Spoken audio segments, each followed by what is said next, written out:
Warning! The Stone Age Gamer podcast includes a lot of bad language. Cover your motherfucking ears.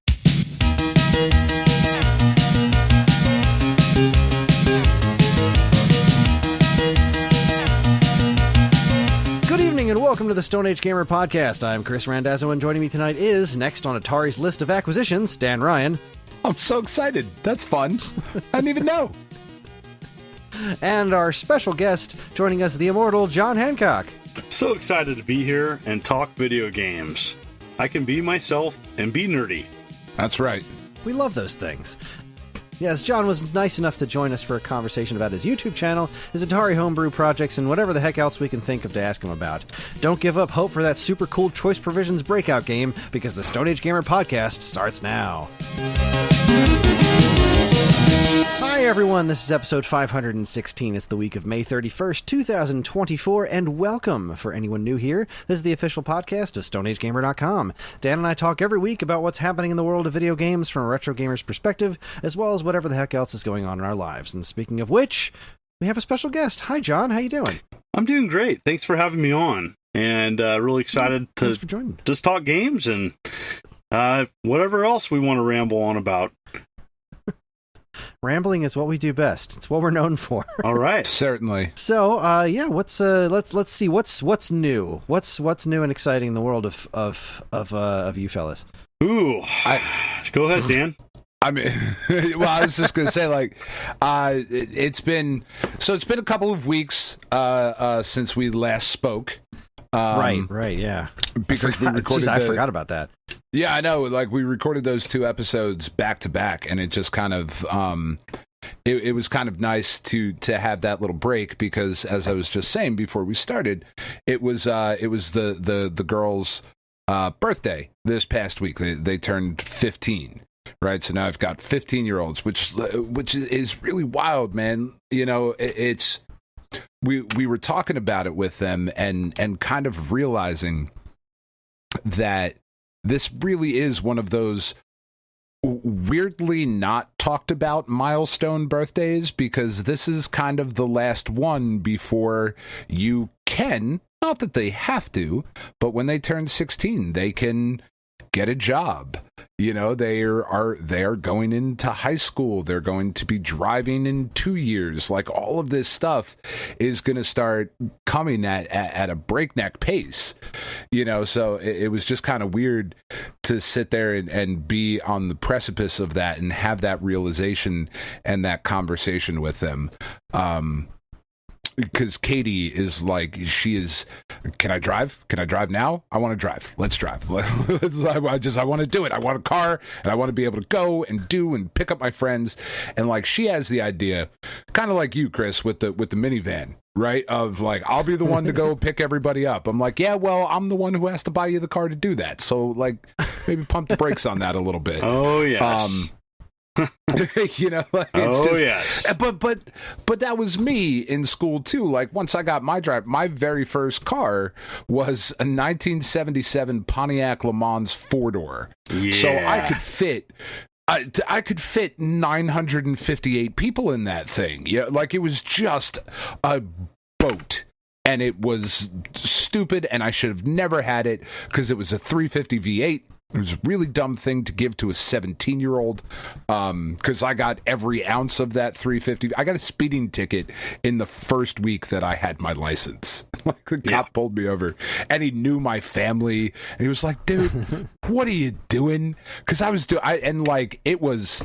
it was on a dirt road, like, in the town I grew up in, and there was obviously, like, I wasn't being stupid and, like, racing down a highway or where there were kids, but it was like a 35-mile-an-hour road, and I think I was doing like 90 or something like that, like, just something absurd. And he was like, I should take your license from you. You've had it a week, you jerk.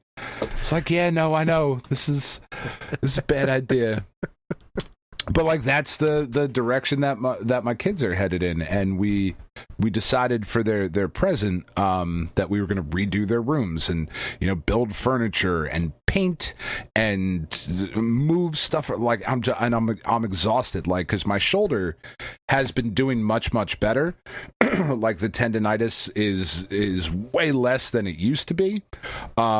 But boy, howdy, did it start coming back over this like last week that I've been building desks and painting and moving furniture. And like we went out and found some old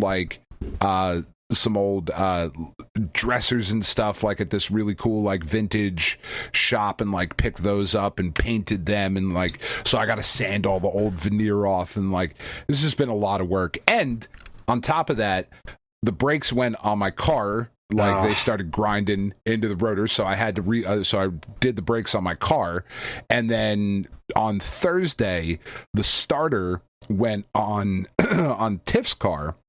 So Thursday replaced the starter in her car after a week of building and painting, and I'm just like, oh man, I'm really glad I'm off on Monday so that I can just watch a wrestling pay-per-view on Sunday night and maybe sleep until like 8:00. Because we also had, I think, 5 adoptions in the last week. Like, we adopted out 5 dogs this past week as well. So it's been a little busy. It's been a little hectic these last couple of weeks. Got a few things going on? Yeah, just busy. A couple. Jeez, your kids are the same age as Minecraft. Ew. I kind of hate that. Yep. Minecraft celebrating their whole 15th anniversary this week. That's wild. I didn't even know. Yeah, I can relate. Have a 15-year-old, almost 16, and have a 14-year-old. And so my son has his permit. He'll be getting my old car soon. So kind of cut him the deal, the same thing my old man did with me. We're going to get you your first car, but I picked the car, and if you don't like it, you can buy your own, which means they're okay with my car, and they're okay. So I have kind of a Pacer Scion car, and but the car is basic transportation, and it's done me well for the last 10 years. And I'm going to be actually test driving a possible new car this weekend. So that's very exciting. Yeah, but what kind of car are you thinking about getting? I'm looking at a Kia Niro for a hybrid, 54 miles a gallon, and so the thing is though, I mean, I'm not real conservative, but I'm fiscally conservative. I've never owned a new car. So in my life, and so me neither. Me neither. It's something that I've been saving for years, and I've been doing the research, and me and my family are doing a 4-state road trip this summer. One of the many vacations I'm doing on top of going to Brazil with my wife. So we're looking at getting something economical. I plan on having this car 15 plus years, so that's what I'm looking at. That's awesome. Wow. So, we've got a Mazda 5 that was my wife's car. It's like a little minivan looking thing. Like, it's not a minivan, but it does have slidey doors. I don't know. Like, it could seat 7, but it's tiny. It's a weird car. It's very cool. But it started having problems where it's got the anti-theft mechanism on it is the key, right? So when you put the key in the ignition, it makes like an electronic connection inside the steering column. And one of the things that is known to go bad on these Mazda 5s is that connection between the key and the sensor in the steering column. Which sucks when you're driving and the car is just like, nah. Just going to completely shut off, like completely and totally shut off. And there's just nothing you can do until it decides to make that connection again. Like, you got to just wiggle it in the right location. So that's next on the list of things to fix.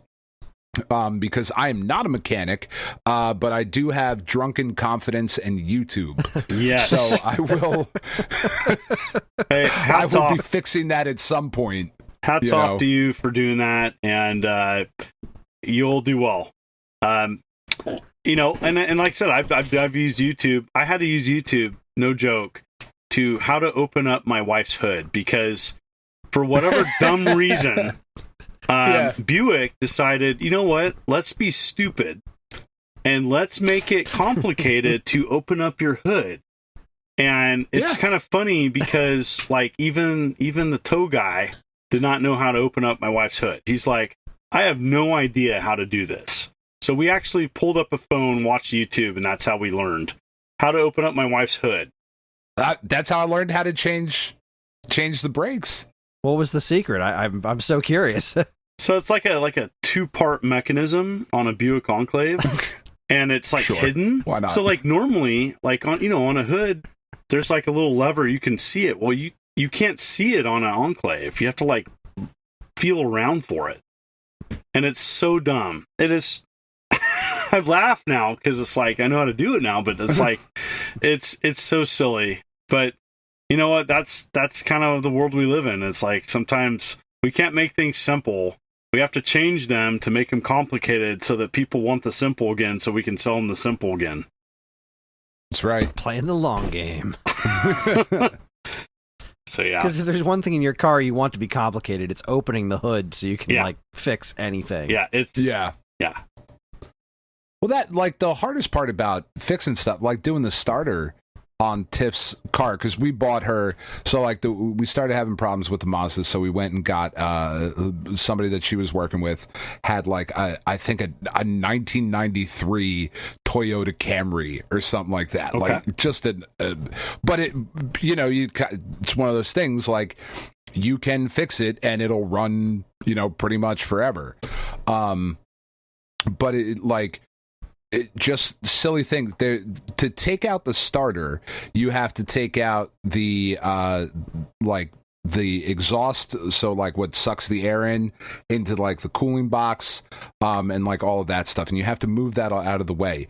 But the box that's there where your air vent goes into, or your air filter, I mean not your vent, your filter, where that box that goes into, you can take the top off of it, no problem. You disconnect a couple wires, whatever, and that you can put off to the side. But the bottom of the box has like a wire that is clipped into it. And on the 6 or 7 YouTube videos I watched to try and see if anybody else could figure out how to unclip this thing, nobody could figure out how to do it. So it was like, all right, well, the bolt you need to get to for the starter is underneath of this box. So get a friend, have them hold the box, you disconnect the box from unscrew it so you can lift it up in the air, and then you can get with an extension bar on your socket, you can then get in there. It's like, oh my God, this is so dumb. Why can't I disconnect? If I move this box, this is a 15-minute job. Because I cannot move this box, this is an hour-and-a-half job. This is very frustrating. Yeah. Brakes, super easy. I'll do brakes all day. Sounds frustrating. Come to my brakes. I'll do brakes. It's not hard. I'll show you how to do your brakes so you can do them next time. It's a couple of bolts. Yeah, I went to do get an oil change for my car last week, I think. It was $100. No. Nope. It's like, I know how to do an oil change. I just don't have the tools. So guess I'm buying the tools now, because $100 for an oil change. Wow. Jeez. That's absurd, man. Like, I get it. I drive a Honda Odyssey and it uses synthetic oil, but still, that's like a good $30 more than it was the last time I had my oil changed. It's not a hard job. It's a screw. No, it's really not. Yeah. just unscrew on the oil pan. Like, and brakes are super easy. Like, that's kind of, as I've gotten older and more broke, it's been one of those things where it's like, I guess I'll go figure out how to do stuff now. That'll be, I guess, it's fine. Everything's broken and on fire, so I'll just figure out how to do it myself. It's cool. You know, they say failure is the best teacher, but I've always found that fire is the best teacher. I've always found fire near you. Empty wallet. Yeah. Fire near you is pretty good. Yeah. So it hasn't left me a ton of time for games over the last couple of weeks, but I did start playing. I got Animal Well that I really like. I know Rumpelman's mentioned it in our Discord, and I really want to check it out. It looks really, really great. Like it's a puzzle platform Metroidvania that kind of like tricks you into thinking it's a Metroidvania, but maybe not. I don't know. He spoke highly of it. His opinion's been pretty good so far on things that we've talked about in the Discord, and so like I'm pretty jazzed to jump into that. But I've been playing Balatro. Have either of you heard of this? No, I've not heard of that. Balatro? I've heard of a game called Baltaro, or maybe I'm saying Baltaro. I don't know. So maybe it is Baltaro. Is it Baltaro? I don't know. It doesn't matter. It's the poker game. Okay, it's that is the one, right? I thought it was Balatro because it's B-A-L-A. Maybe I'm saying it wrong. It's Balatro, and it's a Latin word. I found this out today because I looked it up. This is not the game I was thinking of at all. All right, yeah, okay. Good times. Balatro, yeah. So I looked it up because I started playing this, and it's a roguelike deck building poker game, which is like it sounds really complicated, and I'm sure the deeper I get into it, it is going to get more complicated. But Steam or Switch? I'm playing it on PS5. I think it's on Steam and Switch. Like I think it's on everything. Yeah, I see it on Switch except here. Mobile. There's not like I looked to see if there was an app for it because it feels like it would lend itself well to that. Like what's really cool about it though is that you can add cards to your standard like deck of playing cards, and you can add all of these different jokers, and they all have different effects throughout the game. Like there's one that's like a relatively common joker that you get when you start out that multiplies your score, and as you're playing through, it's like it's broken down to where you have to beat like the small blind, the medium blind, and the big blind, and that's how you get through the round, and then it ups the ante and you got to score more points and yada yada yada throughout your poker hands. So there's like multipliers, and then there's another joker where if you have that joker in play all the time, it increases the size of your hand, but it goes down every subsequent round. So you, instead of having, a standard hand of cards, you'll start with like 15 cards, and then the next round you'll have 14 cards, and that sort of thing. It's just this real, like, it's an incredibly addictive game cycle, and it's just really, really fun and interesting, and I like playing cards. I'm a degenerate gambler at heart, which is why I don't gamble, which is why I play gacha games on my phone instead, because that seems better than going to Atlantic City and spending money in the casinos. So like I don't play poker out anywhere because I would be destitute. So this is a way to like also add a video game roguelike deck building, which I love deck building game, like card games and whatnot. It's this really fascinating game that I didn't know how to pronounce, so I looked it up, and apparently it comes from the Latin word for jester or buffoon, so a joker card. It's Balatro. Okay. It's really awesome. Like, it's just a really, really fun game. I think it's on sale right at the time of this recording. It's like $11, $12, something like that on the PlayStation Store. And there's definitely kind of like Vampire Survivors, right? Like, there is absolutely $5 worth of game there. Yeah. Like, you know what I mean? There is absolutely $10, $12, $15 worth of game here in Balatro. Like, you will get, if you like cards, right? If you don't like playing poker, then obviously this isn't for you. But man, it's just really, really fascinating. Really cool game.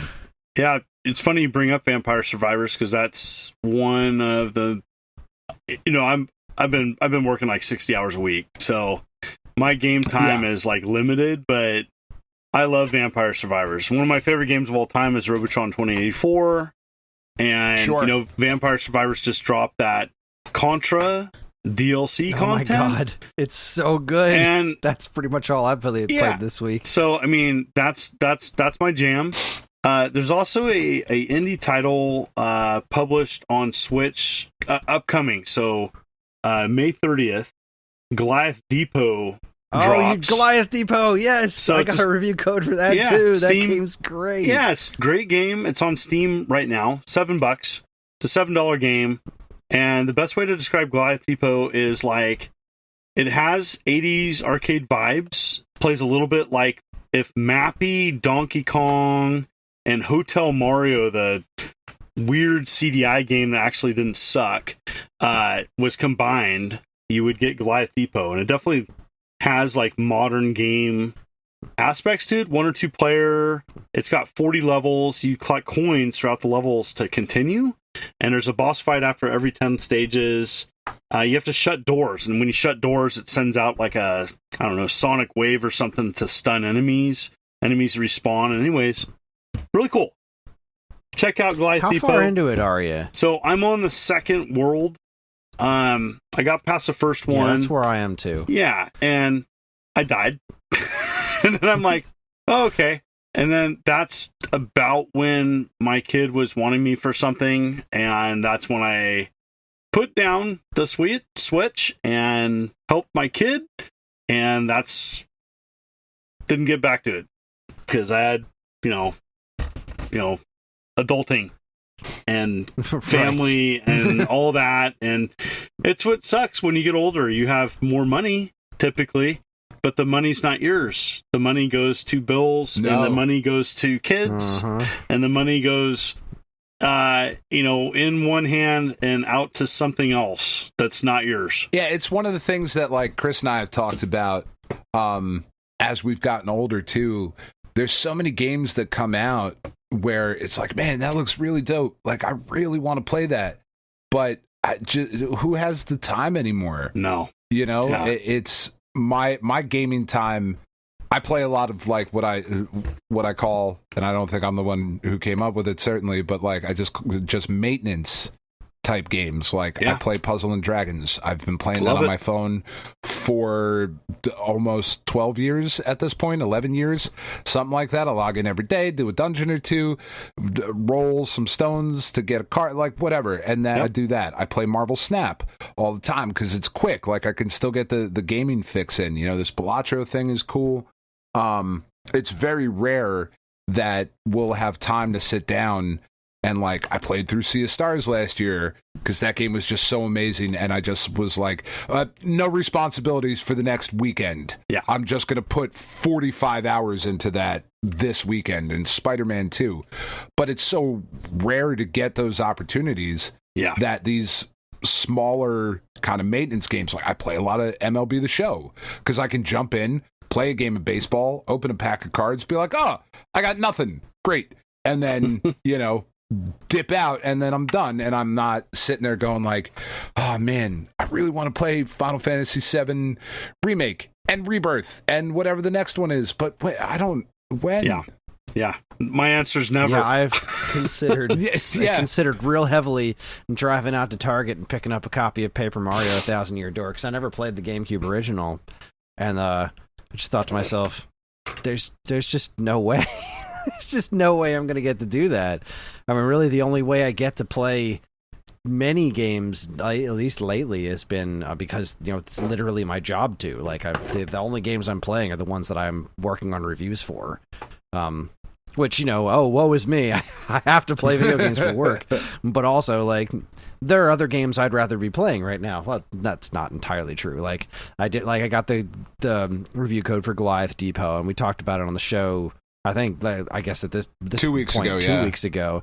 I like it. I like it a lot. It's just, it's not, there's something about it that seems kind of off to me that I haven't quite put my finger on. I have put a little bit more time into it.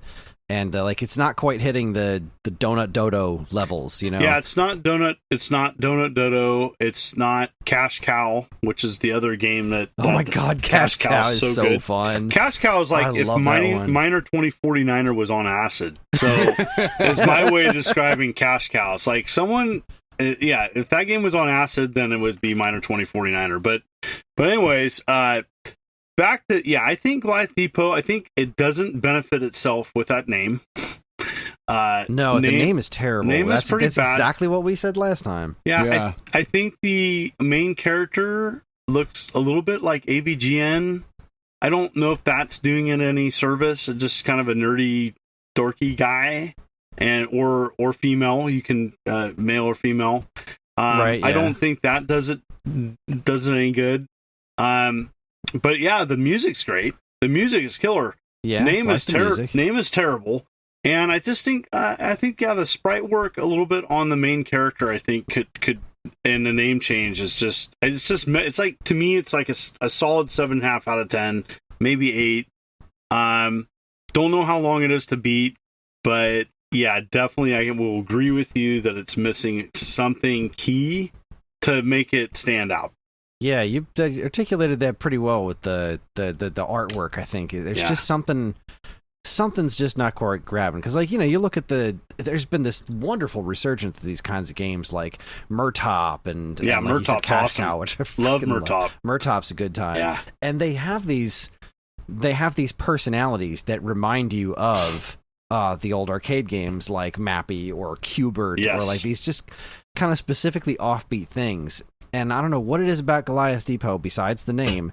There's something about that aesthetic of that main character. I didn't really think about it, the main character, but I think that's a big part of it. Like, what exactly is the unifying theme for all the stuff that's happening in the game? You know, like, it's just missing that one something. Yeah, personality. Which kind of irks me, because it is a really good concept. And you're right, Hotel Mario is like, I've been saying it for ages. That's not a bad game. It's not a great game, but you get a controller that's not a CDI controller, and you can actually play that game and have a good time with it. For quality CDI games, which there are some, but not many. Hotel Mario is amazing, but part of it is you're comparing, a good game to terrible. Like CDI just didn't work, It definitely was. They lost I think Philips lost like a $1 billion with on the CDI. It's a lot of dollars. That is a lot of money back then. Yeah, that's like, I don't know. That's like 4 Cybertrucks. No, sorry. That's like 10 Boeings, right? Sorry. Okay. Yeah. I'll stop. You don't have to. It's okay. You're in a safe space here. Okay. Yeah, no, seriously. Sorry. Like Phillips just man, they like crap the bed. I mean, it was just bad. And so, anywho, I'm digressing, but yeah, I don't have a lot of time for games, even though a lot of my time for games is really exploring indie stuff and promoting indie stuff on my channel. I do like to promote those, and exactly what you both said.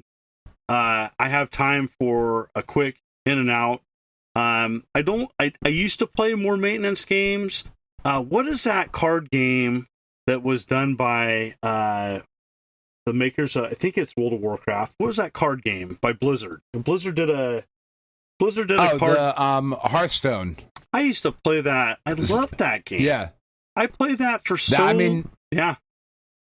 If you like that the guys who left and made Marvel Snap are from the Hearthstone team. I've been talking about I need to check that out. Is that on Steam? Is that on everything? Switch, PlayStation? Yeah, free to play on Steam. It is not on consoles. Okay. But it's awesome. I have sung its praises quite a bit, and there are certainly issues that I have with it as someone who is been into the game for over a year now, or close to a year. I forget exactly when I started playing. Steam Deck compatible? Yeah, I believe so. Okay, I'm gonna check that out, because that's it's the thing. Awesome. Yeah, I love Steam, and that's the thing where it's I've heard a lot about that game. And, Hearthstone, I played that and I really enjoyed that. That was a really enjoyable card game. Played it for, I don't know, 4 or 5 years. And then I just got burned out. And then I used to play Magic back in the day. I was one of those guys. And yeah, me too. Then I played Star Wars, the collectible card game. Did that for a nice hot minute. And then, but yeah, enjoyed Magic. And I'm kind of looking for just a card game, and so I might check out Marvel Snap. Yeah, it is definitely worth it. Especially if you're a fan of the universe and the characters. Like they do a pretty good job of having the cards' abilities kind of mimic or mirror like what the actual heroes would do. Like it's pretty cool, and there's a lot of really fun interactions, and it's not the most free to play friendly now. It was certainly more when it started, but I mean I kind of feel like that's how all these things go, and it doesn't have to be. Like they should be making their money too, you know. Like there's a whole debate on the free to play and whether or not that's viable, and how generous developers should be and whatnot. And it's certainly much more of an issue now that I'm missing like 4 cards from the entire collection, and I'm never going to get those cards. It's just going to take forever to get them. Whereas when you're a new player, it's card after card after card, and you're like building up this collection, and it's really cool the way that it's done. So yeah, definitely worth checking out. I will do it. I'll check it out this weekend. It's Memorial Day weekend, and I am going to I'm fire up my Steam Deck. What's great about Steam Deck? I've absolutely enjoyed having it, and this is a good example where checking out a game and actually, having time to play a game. Shocker. I think I would like a Steam Deck at some point. I would like an Evercade. I just don't know when I would ever get the chance to use them. Like we're saying, the finding time. Like, I don't know. I'm usually playing games when Kris is talking. I don't know what he says. Play games during the podcast. Like, no, I'm just kidding. Steam. Steam. Did you say something? What? What? Huh? It's in the middle of something. Hold on a second. Rolling. Well, speaking of Marvel, so we've been every Friday in our house is pizza and movie night, and I've been starting the kids on the MCU, and tonight was Avengers. Awesome. We finally made it to the first Avengers, which was super fun. And me being the colossal nerd that I am, I hurried to get my work done earlier in the day so that I could edit together my own recap for the kids before we started the movie. I spent way too much time making this thing, but they appreciated it. They thought it was pretty neat. I caught them up on all the characters, and they enjoyed the heck out of it. Especially at the end when Hulk smash and the whole Battle of New York. They thought that was super cool. And immediately afterwards, John jumps on to. My son is also named John. He jumps on YouTube to look for All Bosses videos on Marvel Ultimate Alliance 3, which we played like 2 years ago. Nice. That filled me up with joy. It was a fun way to spend the evening. Have you watched any of the new Doctor Who with the kids? Not with the kids, no. But the most recent episode was fantastic.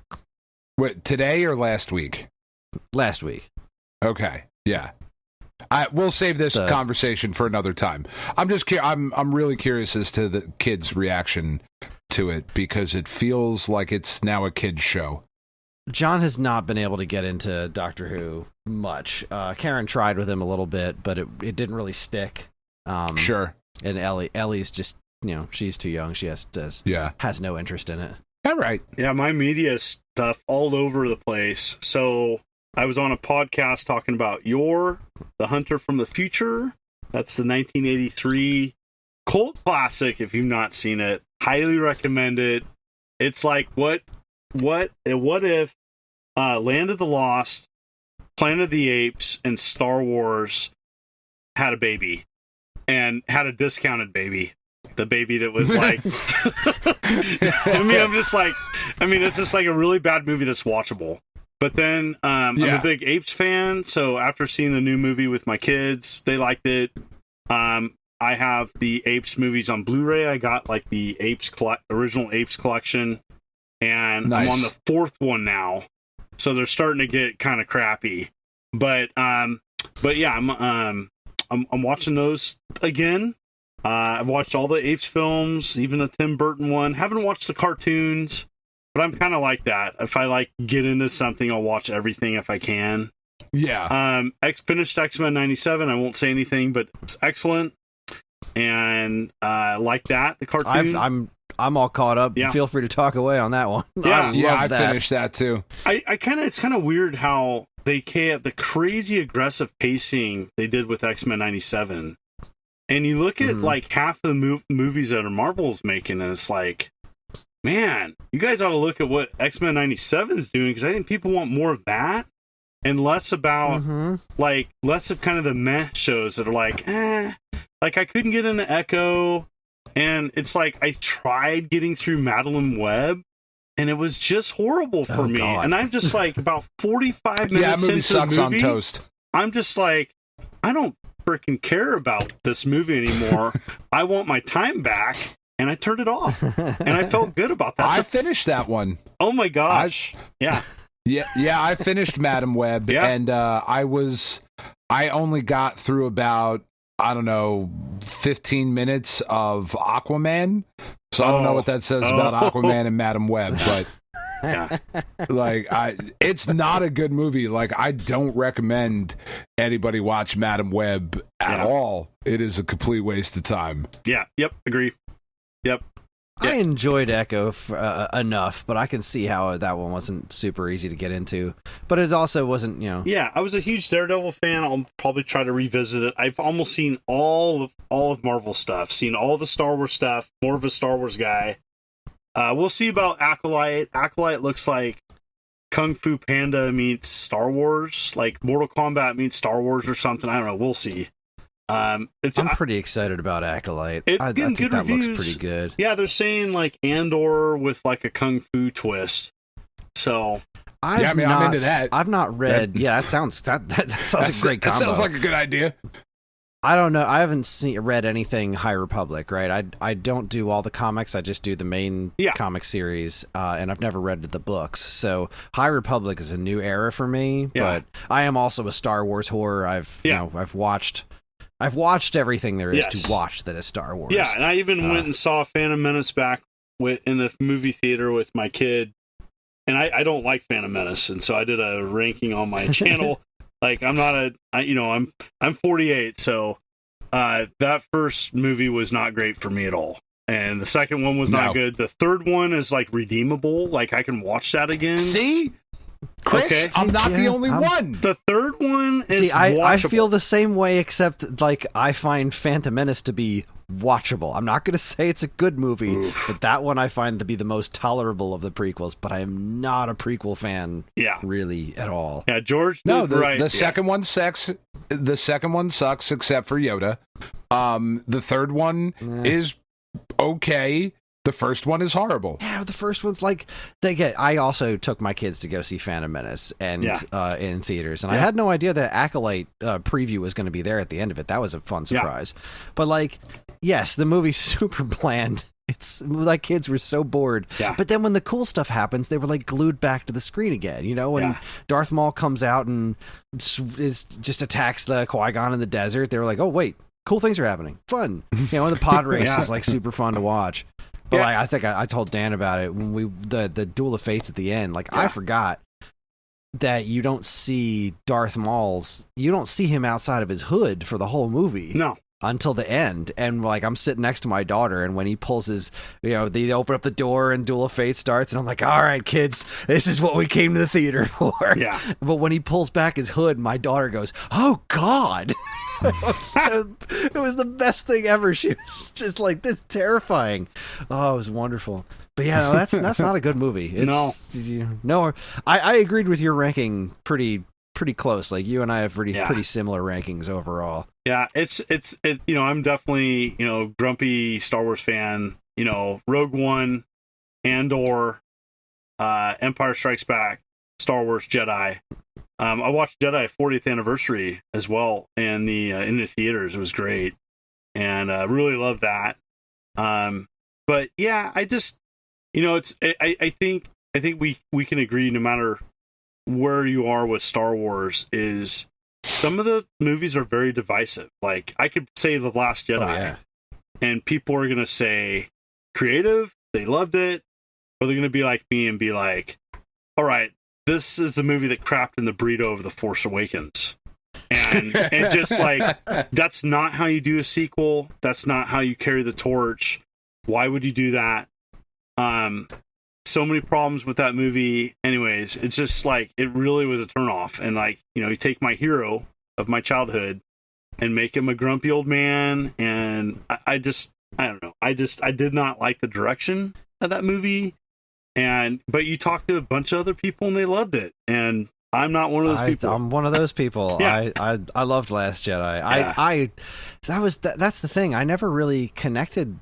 It's so interesting to me as, like, you know, when I grew up watching Star Wars and there's no internet, right? And so all I have are my friends to talk to, and I never really got this unwavering sense of justice out of Luke. Like, I never got that out of him. And what I liked about Star Wars was, I guess I didn't really have so much a favorite character. Like, I always thought Leia was great. I loved Han Solo, but like, I never really saw Luke as this unwavering paragon. So like, when he shows up in Last Jedi, basically doing what Obi-Wan did, just what all the Jedi did. It's like, well, fucked up, I'm gonna go disappear for a while. Like, that just felt so natural to me. And I loved watching him.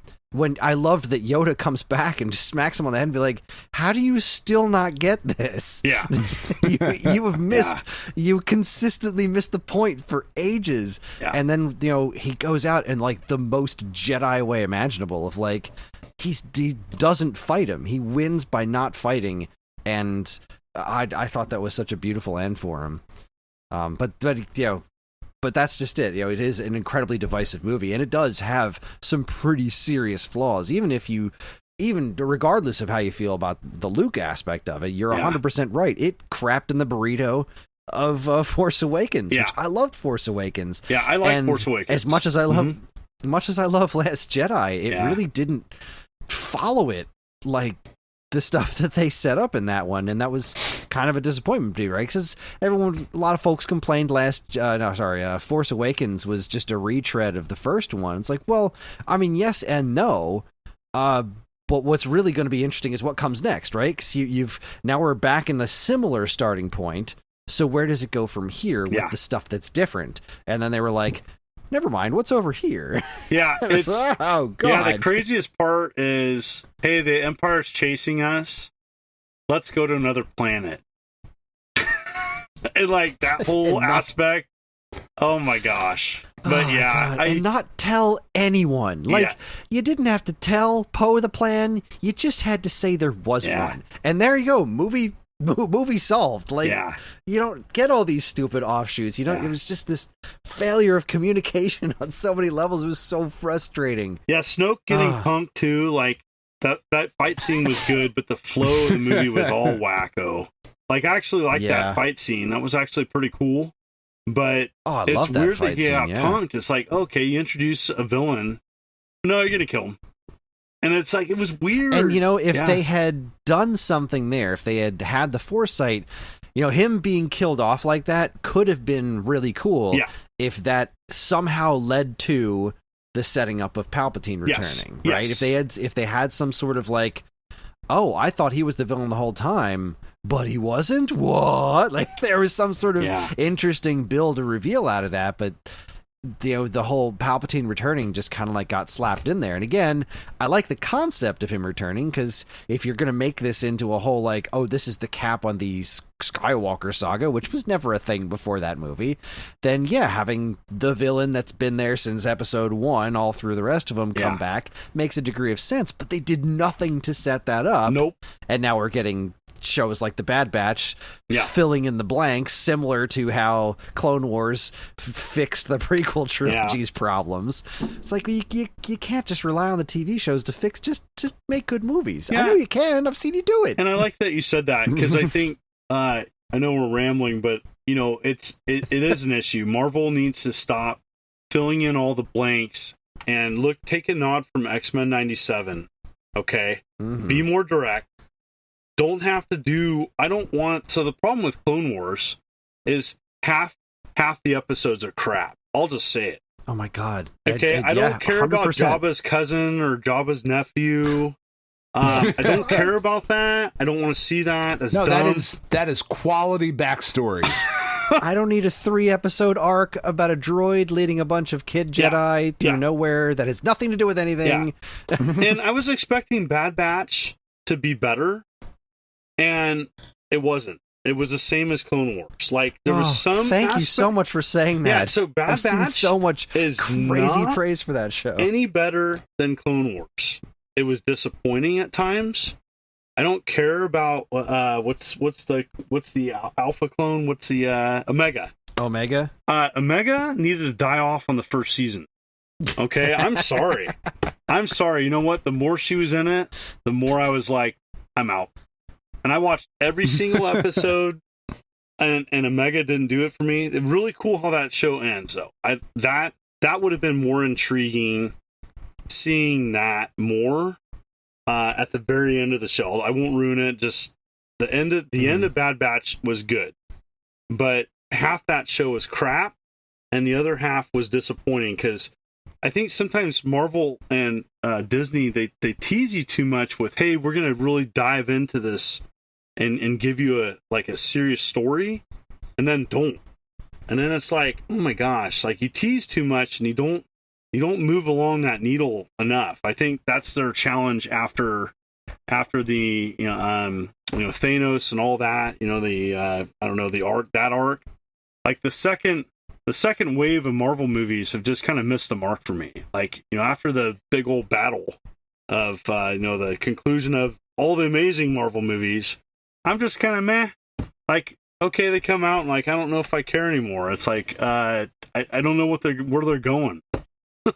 Yeah, I'm a big fan of the Marvel stuff. I'm still very much enjoying everything, but especially now going back and rewatching the way it started with the kids, it's clear to see that there is less of a direction. Like we just finished Avengers, and with the post credits or the mid credits scene where Thanos is there, John turns to me and looks at me and is like, I know who that is. Yep. And I'm like, yup. And those were like, great. So we're building towards this, Crystal right? You clear see this.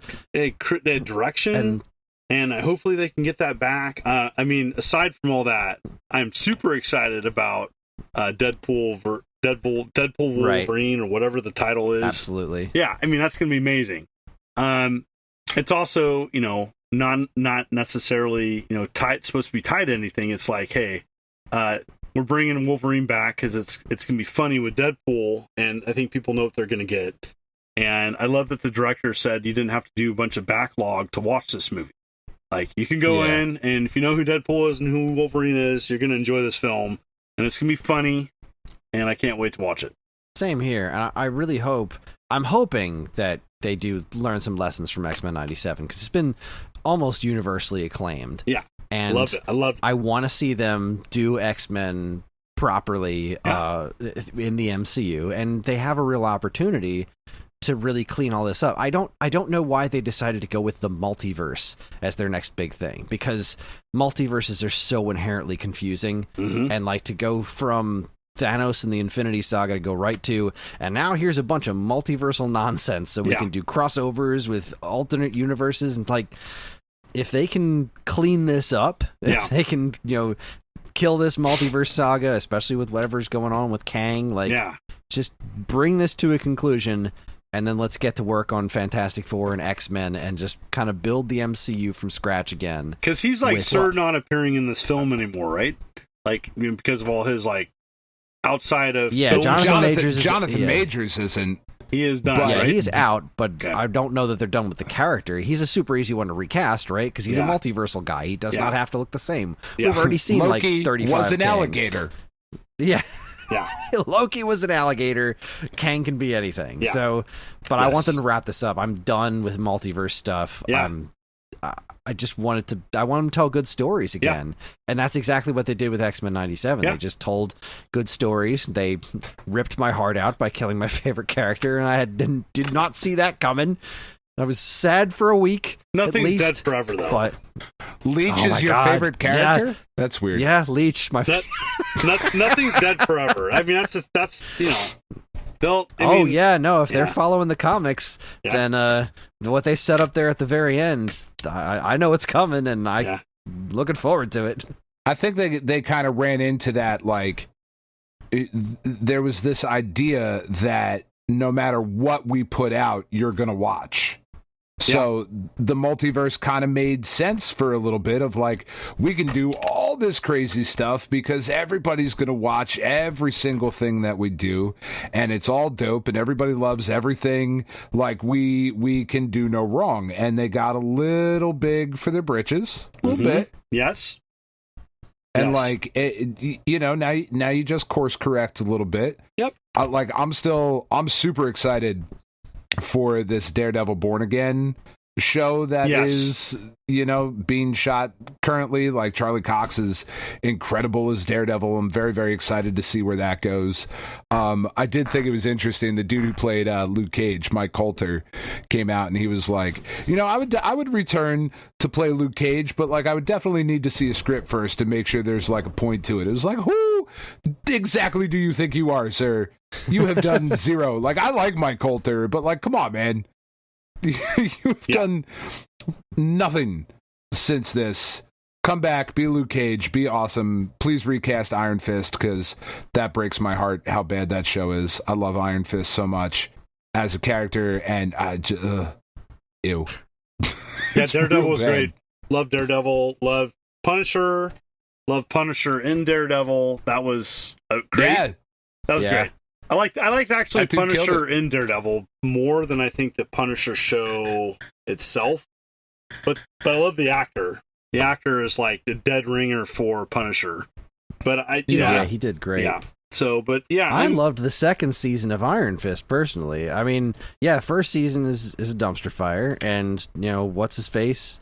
Not great at Danny Rand, but he was so much better in the second season, and I was so mad at the second season because by the end of it, they made me genuinely want a third season, and then they never made one. They just set up all this cool stuff, got Colleen Wing and Davros. What the heck? Yeah, No, Finn Jones. Finn Jones reminds me of a discount Leonardo DiCaprio. That's that's spot on. I mean, it's seriously, hard. It's hard when he's supposed to be like, and there are certainly the arguments were made about like Iron Fist should be Asian. Like he's a martial artist and all of that, and it comes from that era of like whitewashing in the comics, right? Which is problematic and all those things, but like that kind of ties in then to the story of like, this guy is such a good martial artist that he beat all the dudes that were here at the martial arts training school because he was so naturally gifted, and isn't this cool and isn't this amazing? And then Finn Jones comes out and it's like, dude, no, you gotta be better, man. You gotta be better. You're doing the Danny Rand bit, fine. The Iron Fist bit, where you're supposed to be like the world's deadliest martial artist. You beat a dragon. Come on, man. This isn't working for me. It wasn't working for me either. I agree. I think as a character, it was fine. The fighting was leaving lots to be desired. And I just couldn't. I don't know. It's funny. This is what I think about that show. I forgot about that show until you brought it up. So that tells me that show was crap because I didn't remember it and I didn't talk about it. And that's what I think about that show. Of that universe, I thought Daredevil's the best. It was amazing. Kingpin, the villain, the characters in Daredevil work. I thought it was a great homage to kind of an overlooked. I think he's popular, but I don't think he's popular like some other Marvel characters. I thought they did the character justice. It was intriguing, the character build in that show, and I really am excited about what they're going to do with it moving forward. Well, and that's almost the most damning criticism you can give anything, right? Like, and I'm sure you've been in the position where it's like, I got sent this game to review, and I can tell you absolutely nothing about it. I totally don't even remember playing it, and that's like, that's more damning than even being like it sucks. Is that I just have no memory of it whatsoever. I forgot it, and that's I'm having that problem with Pac-Man Chomp Champs right now. Yeah, I keep forgetting that game even exists. Yeah, I wonder. I don't even know what is code that for it. Did we talk about that, Chris? Again, I was probably playing a game and not listening to you. I think I mentioned it before when I first got the code, and so I'm supposed to review this one for Nintendo Force, and I just don't like it, and I can't. Again, I'm having a hard time articulating exactly why. It's never taken me less than a minute to connect to an online match. It doesn't run smoothly, and it's just not all that fun. It's on paper, it's a neat idea, but every time I've played it, I've just been like, I don't get any exhilaration out of it at all. And I love Pac-Man. I loved Pac-Man 99. I had a blast with that, but this is just not scratching that itch for me. Have you played it? I have not, and the thing with Pac-Man, I know Namco, they're looking at, that's their icon and that's their, their evergreen character that they're going to try to push into everything. Pac-Man doesn't work with everything. Pac-Man is a great Smash Brothers character.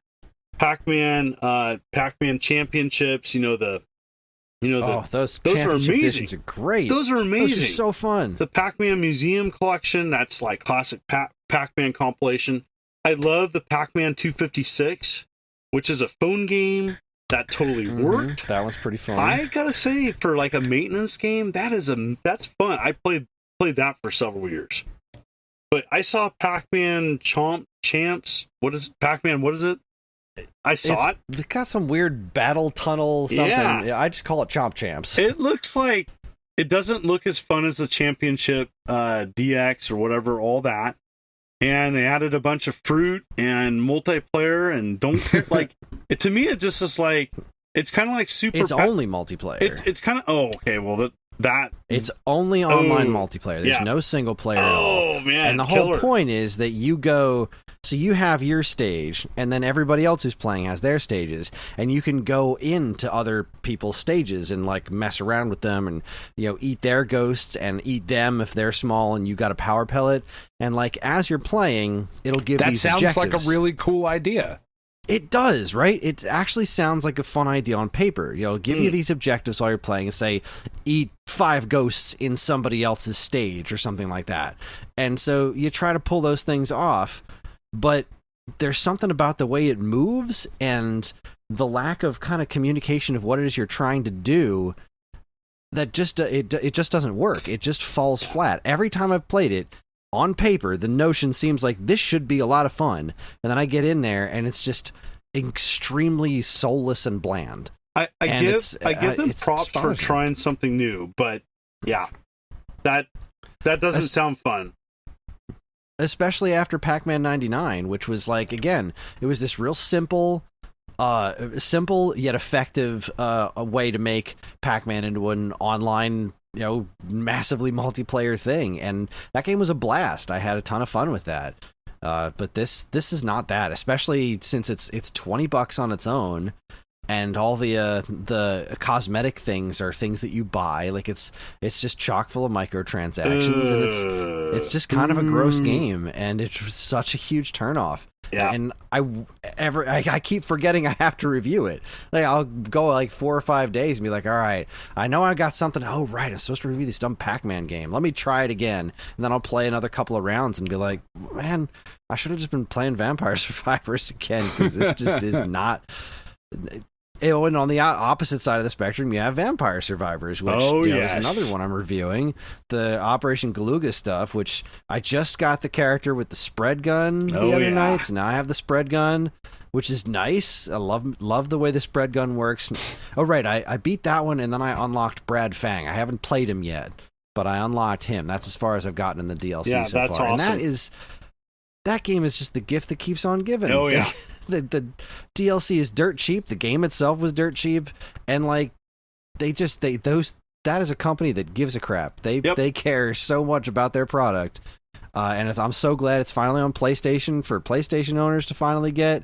I play it on Switch because I'm a Nintendo goon, but I cannot say enough good things about that game. It's freaking phenomenal, and this Contra DLC. Because when they did the Among Us DLC, I was so shocked that they managed to take gameplay elements of Among Us and apply it to Vampire Survivors. Like, I figured it was just going to be skins, and they're like, no, we're actually going to make this work like Among Us, sort of. And they did the same thing with Contra. Like, the little football things are flying across the stage, then they give you the power-ups, and all the Contra weapons have their own unique power-up system with the little briefcases and stuff. Like, I'm in awe at these guys, and I cannot wait to see what they do next. So, but the big question is what would you like to see them collab with next? Oh, boy. Like, if you had a dream Vampire Survivors collab, what does that look like? Mega Man.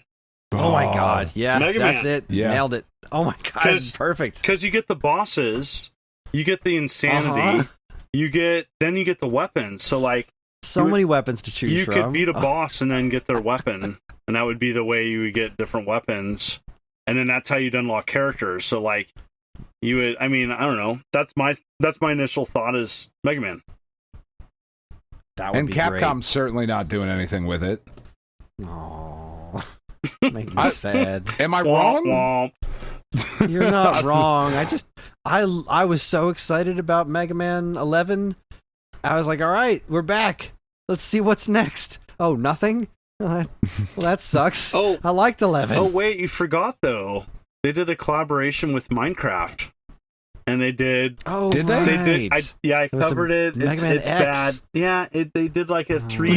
It's bad. It's bad. It's like... I'm not a 3D Mega Man guy, so I'll start there. I know some people... Good for you if you like it. I'm not gonna poop in your burrito. If you like that, I'm sorry.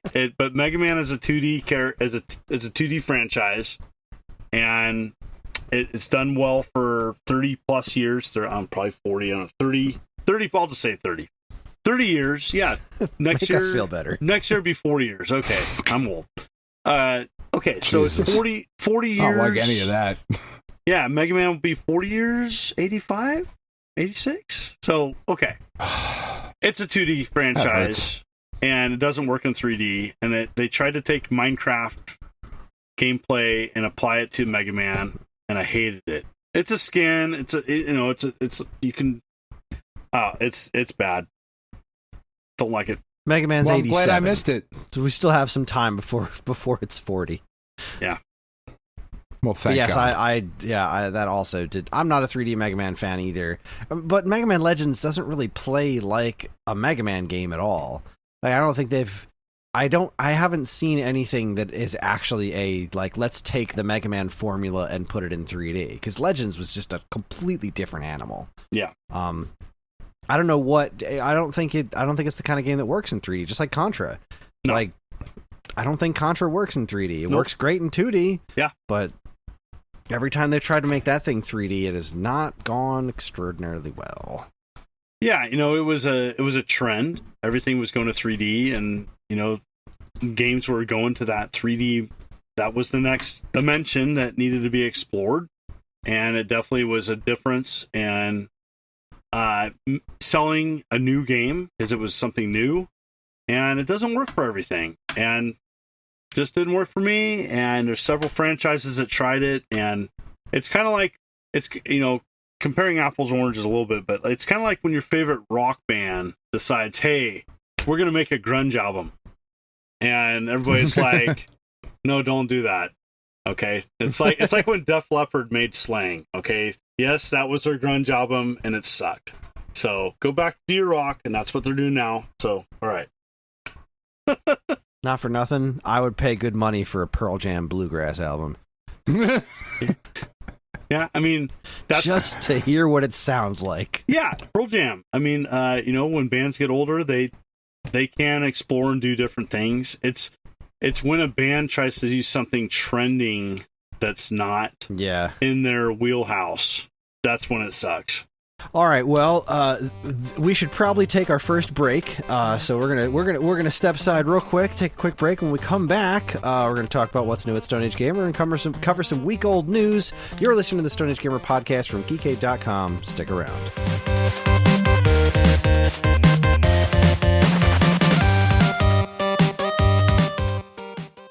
And now here's a quick look at what's new from us and our partners at Geekade.com.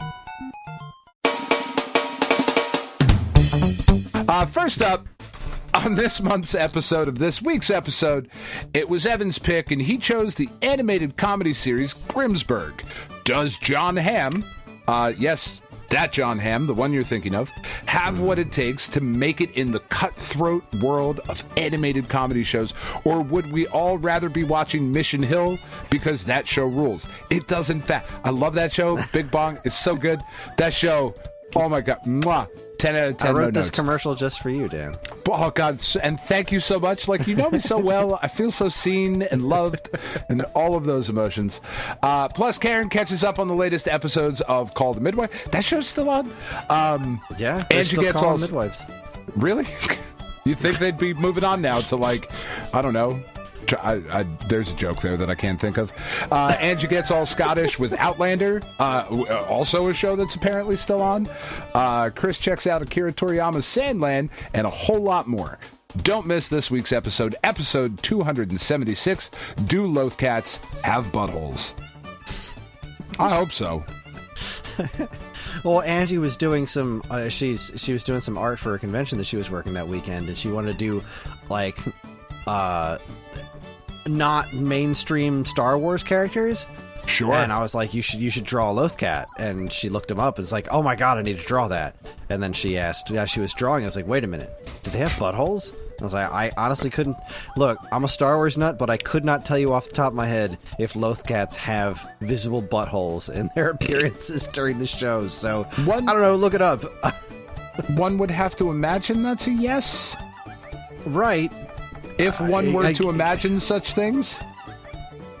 I think about Star Wars a lot, but I do draw... I can't say that I've given that much thought to the anatomy of Lothcats. Well, and perhaps that's why we're struggling the way that we are, Chris. Have you ever considered Clearly, that? I'm not a real fan. It's true. You're really not. You're not. I'm going to go post about it on Twitter. Next on the all-new SNES podcast, there are possums flying through the skies. Why? Because they have jetpacks. Greg and Joe spend some quality time with the Super NES sequel Sparkster and talk about how it's aged, how it stacks up against the Sega Genesis original Rocket Knight Adventures, and how it differs from another game with the same name. How much money do you have to spend to get Sparkster on Super NES today? Why aren't there more rocket-powered rodents in gaming? Find out in the SNES podcast episode 234, Sparkster. Finally, if you're like Chris, and you shouldn't be, he's a terrible person, just an absolute garbage human being. Sorry. I didn't write that. I know you're not. I know you're not like Chris, but you've probably seen the 80s classic Heathers. Honestly, who apart from Chris has not seen Heathers at this point? There's a musical. My kids have seen Heathers. If you're like Chris, which you shouldn't be, as we've discussed, you haven't seen Heathers and have to rely on doing a podcast with your friends to make sure you hit all the cultural touchstones you missed out in your youth while obsessing over Nintendo, other nerdy nonsense. So, how does a grown man react to seeing Heathers for the first time? Can anyone resist the dreaminess of young Christian Slater? Spoiler warnings, you can't. What sort of ridiculous stories will Sean tell this time? Find out in a theater near you, episode 40, Heathers. For all this and more from us and our partners, be sure to keep your eyes on Geekade.com.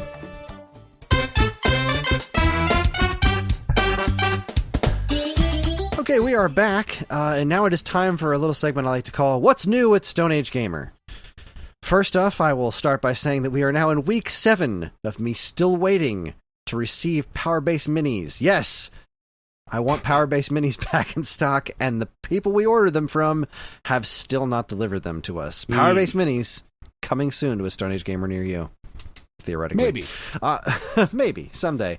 We got a new product called the Thunder Dream. It's a power supply replacement thing for the Dreamcast. Sold out super quick because it got reposted on Twitter a bunch of times and reported on by RetroRGB. So we sold out of those a lot faster than expected, but hopefully it won't be too long before we get those back in stock. The store was on a local Ohio news report called Valley Spotlight, where you see a rare appearance of one of our owners, Andy, on camera. And he did a good job. He's always so terrified to go on camera. Like, he won't come onto the show because he always thinks he's going to ramble too much. Like, he's listened to the show before. That's a rambling is literally our bread and butter. But no, I think he did a really good job. And other than that, we've just been able. Were they able to get Ryan off of his yacht to make an appearance, or was he just?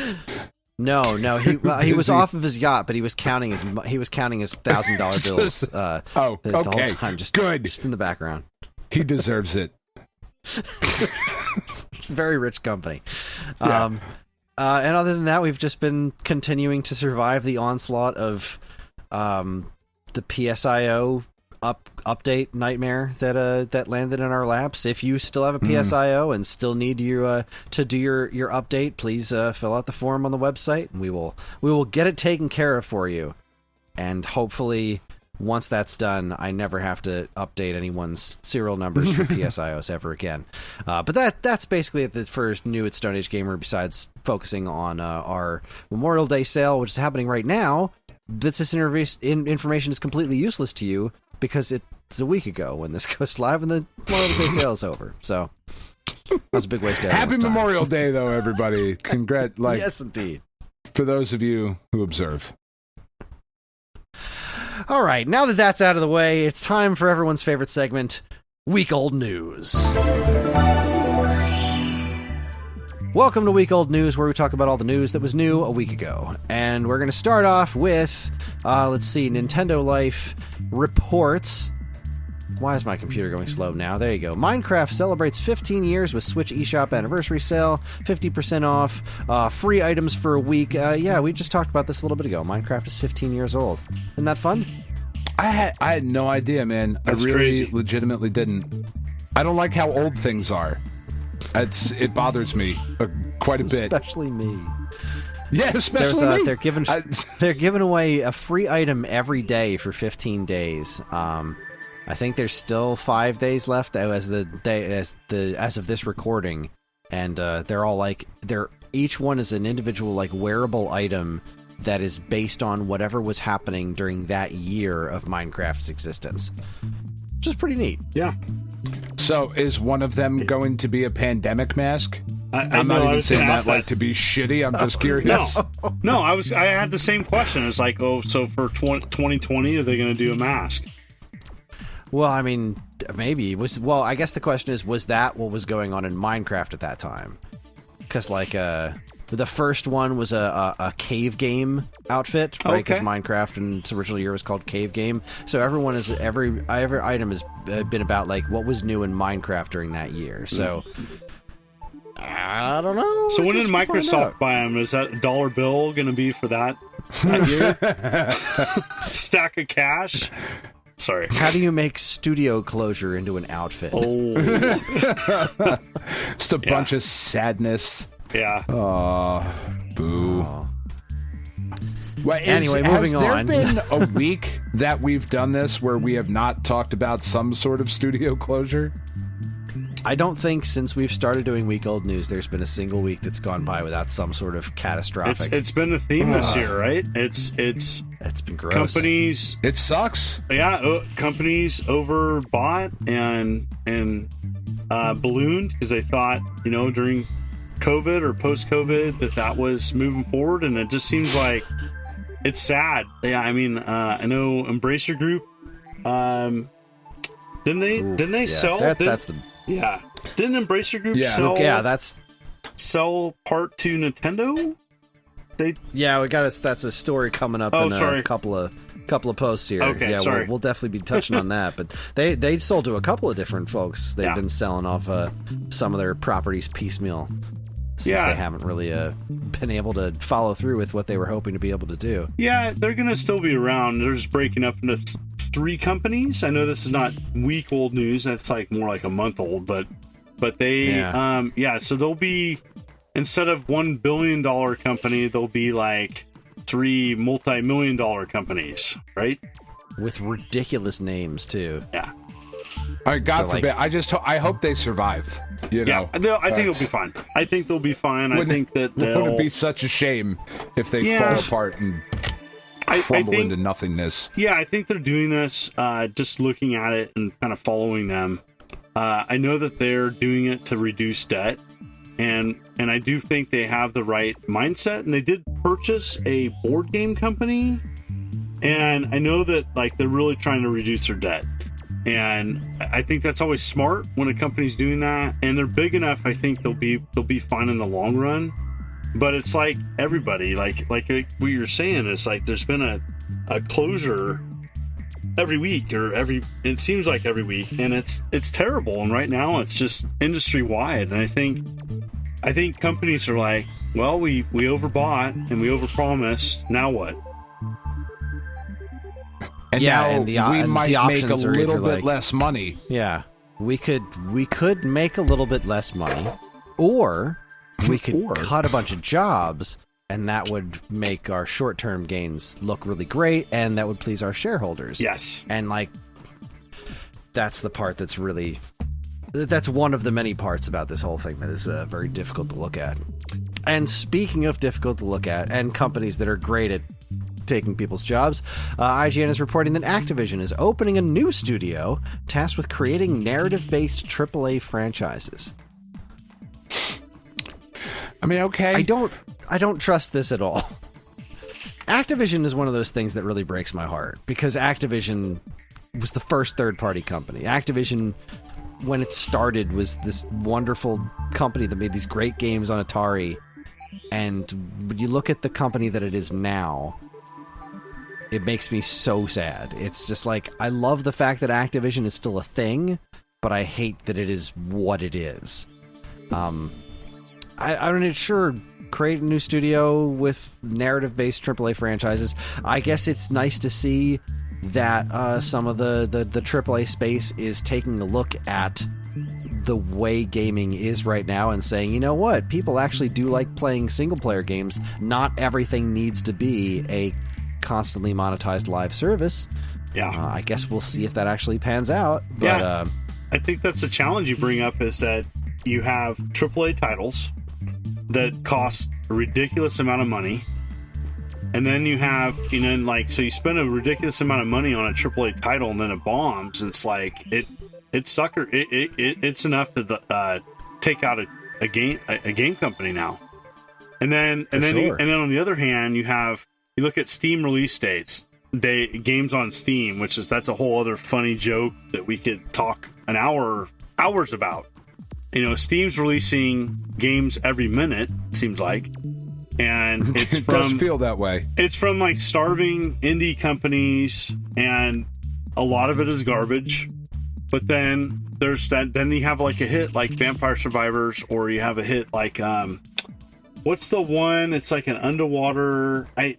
I'm embarrassed that I forget the name of it. It's you're like underwater exploring, but then it's like you're like managing a restaurant, like sushi in it. Dave the Diver. Thank you so much for finishing that forgotten thought of mine. Dave the Diver. So then, for every 1,000 indie titles, you have one like that makes it. It's great. But it's like you have all these indie titles that are like, putting second, third mortgages on their houses to make it. And then the rest just, don't make it. Like it's crash and burn. It's so sad. So I don't know. I have a soft spot for the indie companies that are just barely making it by. And it's a tough spot right now. It truly is. I guess we'll see if the AAA industry if it rights itself. I haven't really been interested in much in the way of the AAA space for a very long time, outside of Nintendo's output. And even then, it's such a different animal. Like, a new Zelda game feels like a completely different kind of product from something like Assassin's Creed or Call of Duty. Yeah. And I stopped having interest in that stuff. I prefer indie games myself. I love things that are pick up and play and that have some kind of a real soul to them. Like, yeah. I thank you for saying that. You can tell when something's made with love. You know? Yeah, soul is, I think, exactly the word I was thinking of. And you get a too big of a project and you forget your direction, or you don't feel like you have a say. And this happened a lot with LucasArts when they first, when they started getting into trouble with too many projects. And I see that in the AAA scene right now. There's too many games being made that have lost their way, that are soulless, that really, at the end of the day, they just combining all these ideas together, it doesn't always work. Not everything. There's some great AAA titles out there, but there's too many of them, and there's too many that are trying to be a clone of something else that's better.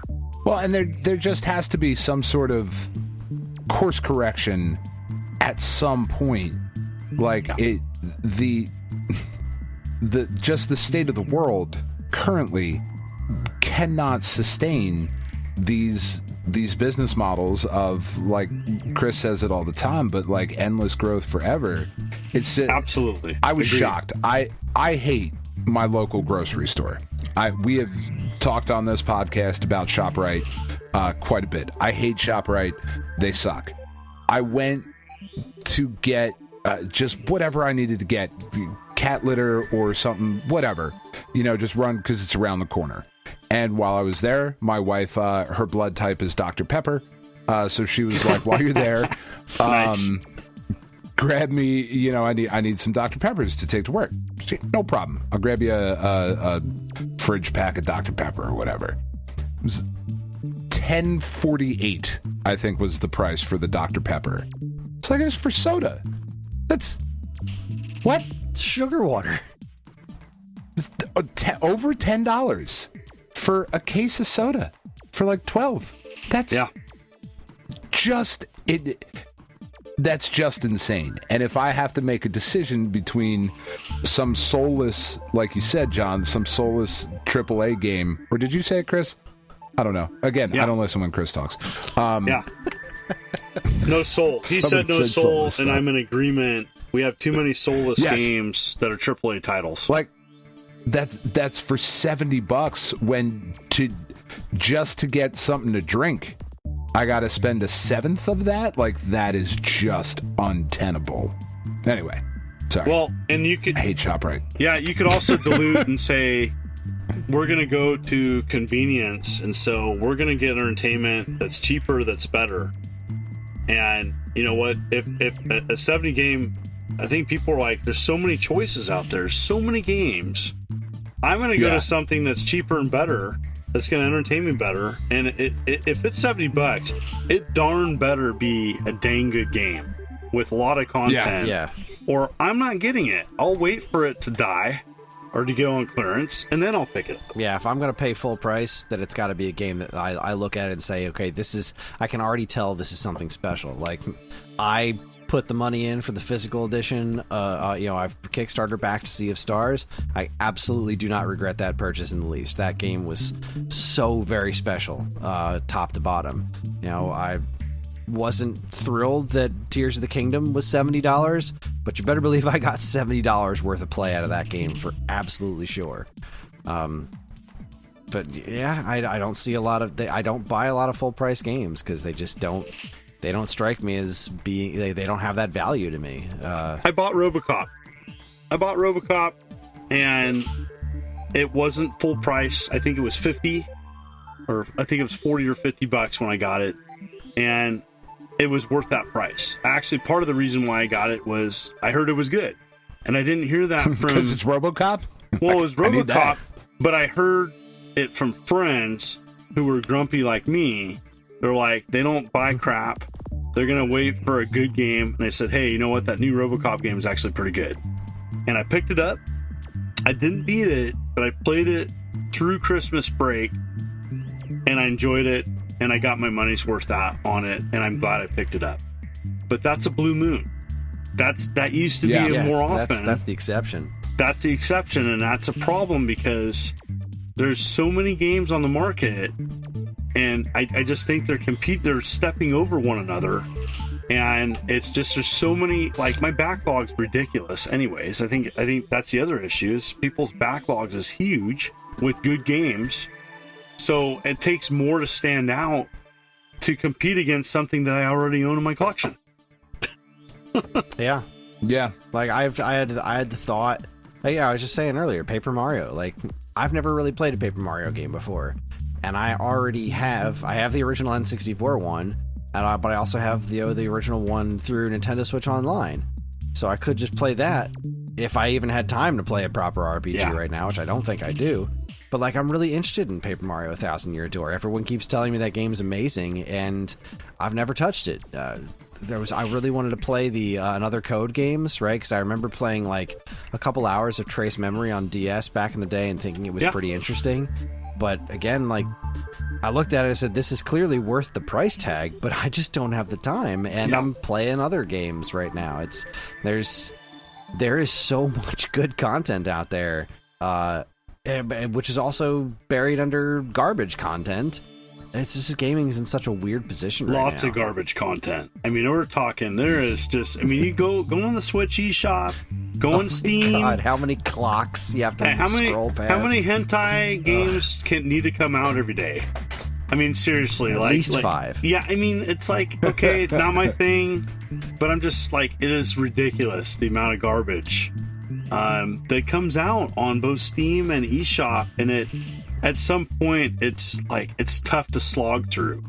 I have a good friend, he's a big Steam guy, and I sometimes just text him, hey, what's good? And he'll give me like 5 games, and I'll go on Steam and I'll look at the 5 games and I'll choose one that's like decent, and I might pick it up. But yeah, there's so much on there, and it's hard to navigate sometimes. Yeah, I mean, I was visiting a friend of mine, Mike, and he and his roommate Rauchi were showing me all their Steam libraries, and I avoid Steam like the plague, because if I don't, then it's just going to get worse for me. Yeah. There's so many games on Steam that I'm sure I would love.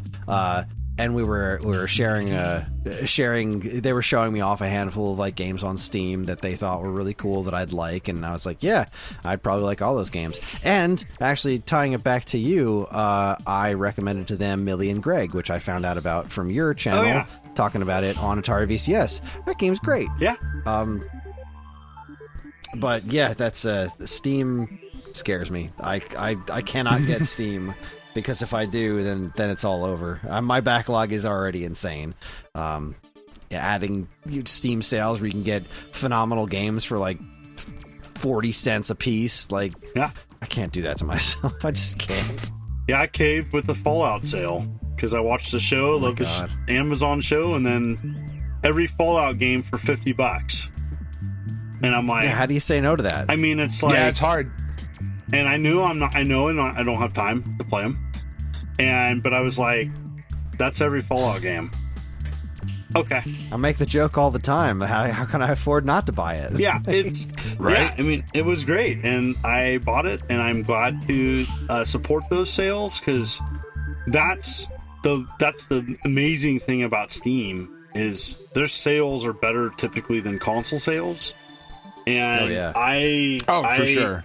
And that's what's made the Steam Deck a thing for me, is the sales where I can, for less than a cost of a burger, I can buy a classic game or an indie title that I've been waiting to get on sale. And I've just been picking and choosy, but yeah, I mean, I've really enjoyed it. But kudos to those sales. All right, well, moving on, Kotaku is reporting that Super Mario 64 player cracks 28-year-old mystery behind unopenable door. This was a neat little thing to watch.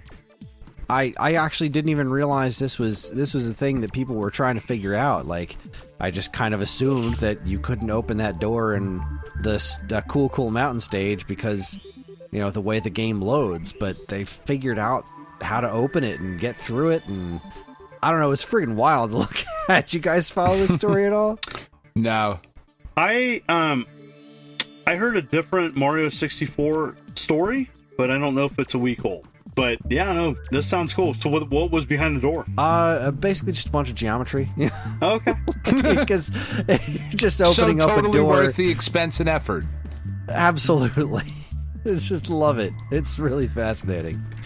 But yeah, there was another Mario 64 story just happened.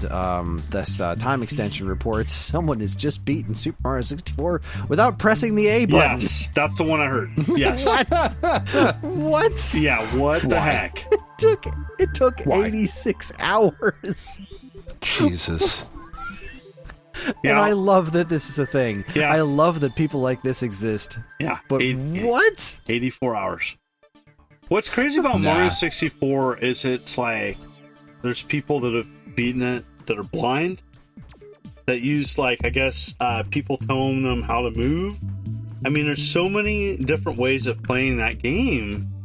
And, you know, to have people do the first time of something in that game now, just fantastic. It's still happening. Yeah, there's so many people that have fond memories of that. I mean, that was the N64. That was what the N64 was built around. And that's awesome. That was a great story. When I heard that, okay, someone beat it without jumping. How is that even possible? I can't even wrap my head around it. It's so wild. The particular run involves collecting 70 stars to complete the game. Wow, that's just nuts. And, like, I'm not even the hugest Mario 64 fan. I adore the first, like, third of that game. And then it just, for me, stops being fun completely past the first third of the game.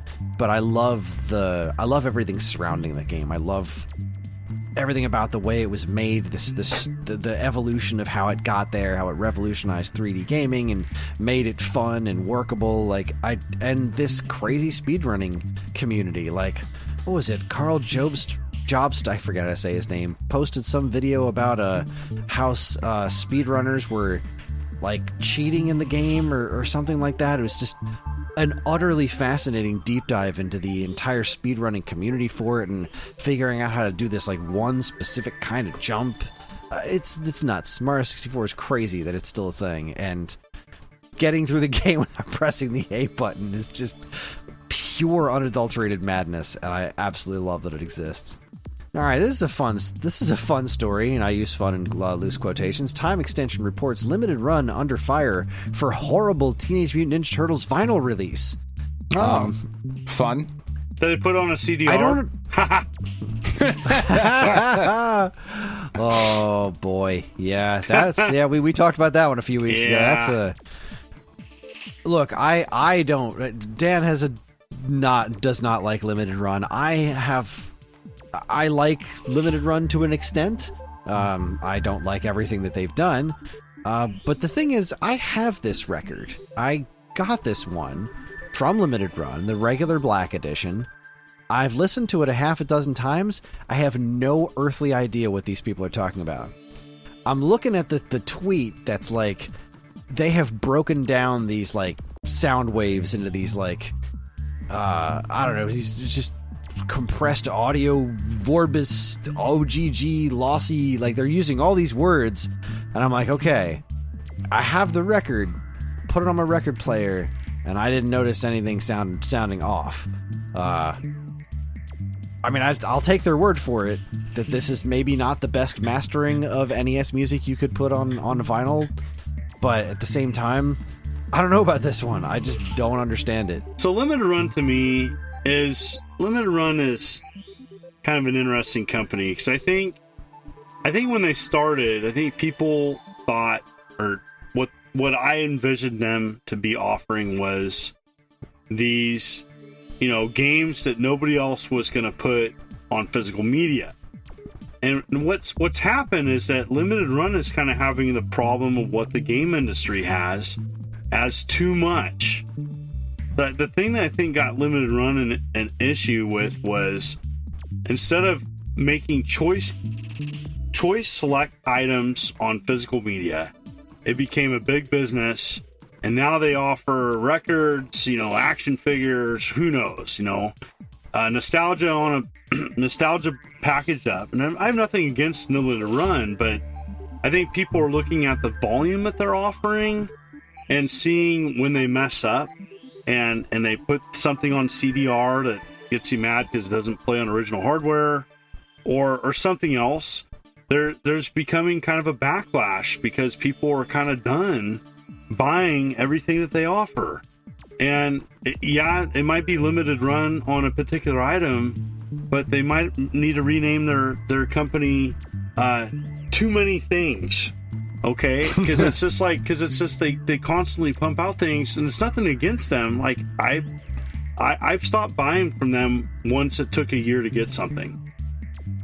Okay, yeah, I'm okay with that. It takes too long to get their products beyond and their unacceptable. quality control is stepped down. Like that Monkey Island, the Monkey Island collection. I bought that big dumb box of Monkey Island, and like I can't use the games that came with it, and which I knew was a chance I was taking when I bought it because I'm a Mac user. But also, like, I thought the statue was really subpar, and the games listed on the side are out of chronological order. They swapped two of the games in the wrong order. Like, how did this get by everybody? Well, because I think the point of it is, right, and it's I think kind of what the issue is getting with the record as well is, and it's the thing that I rail against all the time with this kind of stuff, and like I am a collector. I collect action figures, comic books, baseball cards, the whole like I am the target market, right? But so much of this is made, I think, with the idea that nobody's ever going to open this. Yep. We're just selling you a sealed product. The that foiled you're gonna comic keep books forever. of the 90s. Yeah, it's the same issue. Like it doesn't matter if the quality is there or not, because I'm not selling you that. I'm selling you this exclusive limited edition chromium cover for Spider-Man and the death of Superman and just all of this stuff, and the actual content doesn't matter anymore. So it's not even that it's not passing a quality check. It's that's not the point. Yeah. We're not. Who cares if it plays on original hardware? Nobody's going to play this on original hardware. It's a bunch of nerds buying it to resell it to other nerds in 20 years. To me, I don't know. Yeah. I just think that they're making too many products. If I had to boil down, what's your big issue with limited run? Personally, I think they make some good things, but they make too many things. And at least from my experience, it took me over a year to get Knights of the Old Republic, and that's too long. A year. That's ridiculous. Yeah, that's just insane. Yeah, and it impacted me to the point where I don't want to buy from them because I don't want to wait a year for a product. And there's some other companies that do that too. They offer some good products, but then it's like, it took me a year to get some things, and I'm like, no, I'm out. I mean, just completely understandable. How could you? That's just not a viable business strategy. I'll get it to you. Yeah. Trust me. At some point. Don't worry about it. Why you ask your questions? Yeah. Sorry. It's getting a little too real there for a minute. It's a little too East Coast. All right, moving on. Another one from Time Extension here. Dreamcast exclusive Sega Tetris is back online, thanks to fans. I did not know that there was a Sega exclusive Dreamcast Tetris game. Huh. I had no idea this even existed. That's because you're not a real fan. Clearly. I love me some Dreamcast. But yeah, I had no idea that this thing even existed. But fans have gotten it back online. And that's kind of neat. It's been translated into English, too. Okay. That is actually awesome. Yeah. Way to go, gaming community. Way to go, retro gaming community. Score another one for you guys. Gaming community is awesome. Especially working together for a goal of, like, getting something back online, or, I think of, like, I know I have to bring this up and people are going to laugh at me. That's okay. When the Ouya went offline, a bunch of fans got together, preserved everything, and now you can bring your Ouya back through a private server and have every game. So that's awesome. Yeah. So that is awesome. Yeah, chalk one up for the gaming community. They're awesome when they work together for a common purpose or a focal point that serves and benefits everybody. Nice. All right, another time extension headline here. We've got Mars FPGA will let you use your original carts and support legacy AV connections. So I don't know a ton about FPGA stuff. It's something that I'm still trying to learn about. I know we at Stone Age Gamer work with a couple of the people that are involved directly with this Mars project. And this is the first part of it that's been super interesting to me, that they're going to let you use your original cartridges on this. Does it? I don't know if this, like, does it read it off the cartridge and then emulate it like a Retron 5 sort of? Like, do you dump the ROM through these little ports into it? I'm not entirely sure how this works.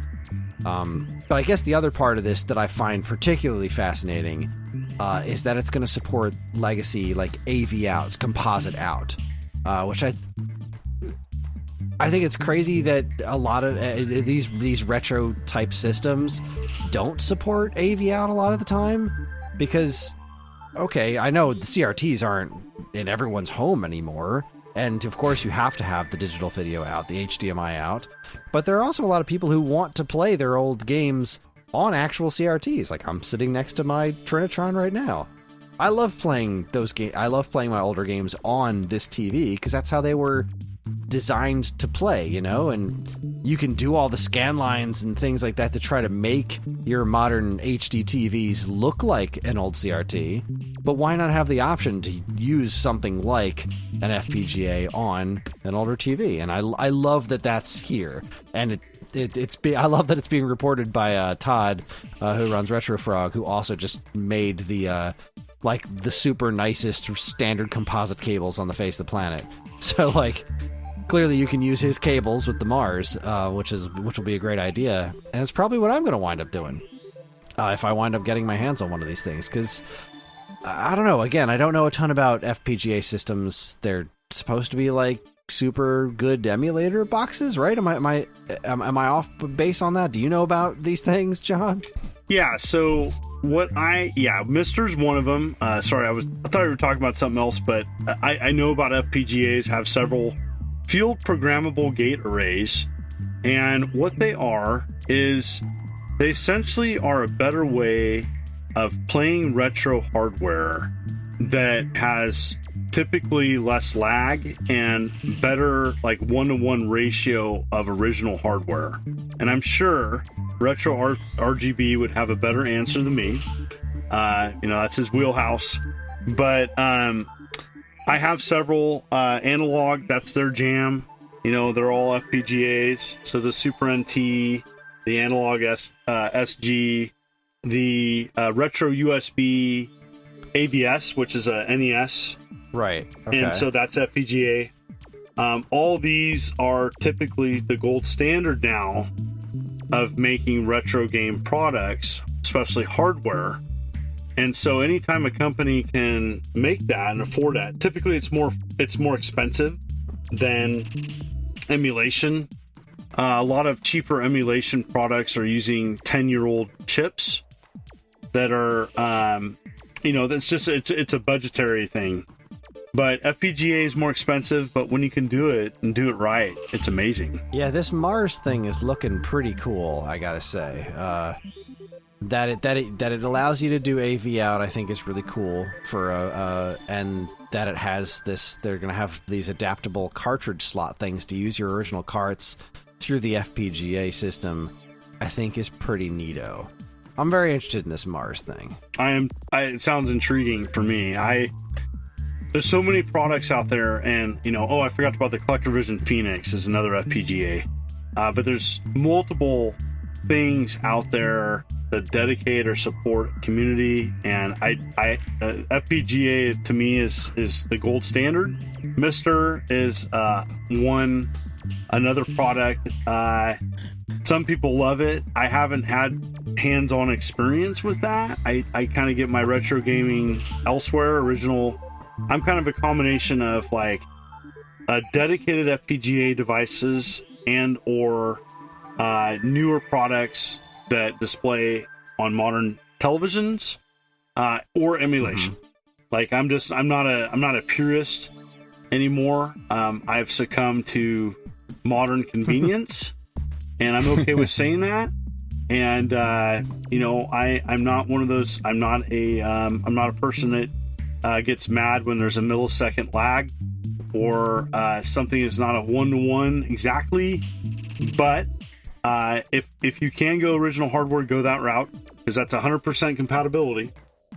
And if not, FPGAs are really, really nice, and especially if you're playing with like a modern display, they are excellent.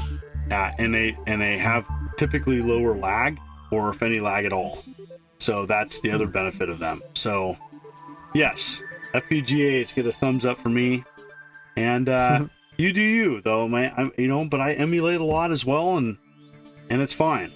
I mean, heck, I even play on my Ouya still. Like, I capture footage for my channel on an Ouya still, some of it, not all of it, and it's fine. And that device is a dinosaur. So. So are we. Yeah.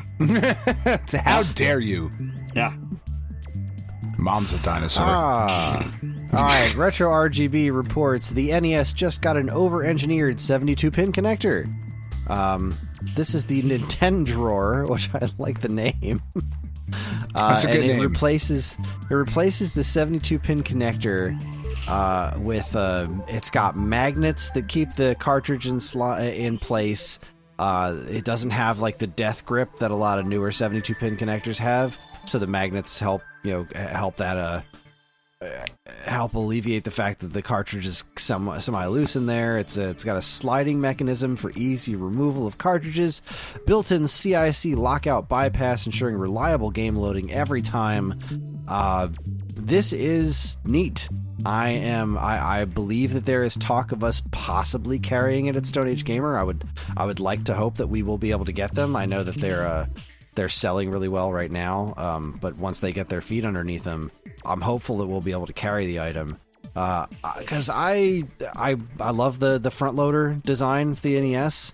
I like the way it looks on my shelf, but the actual functionality of the front loader, I have never been able to get mine to work reliably for a very long time, even with new 72-pin connector.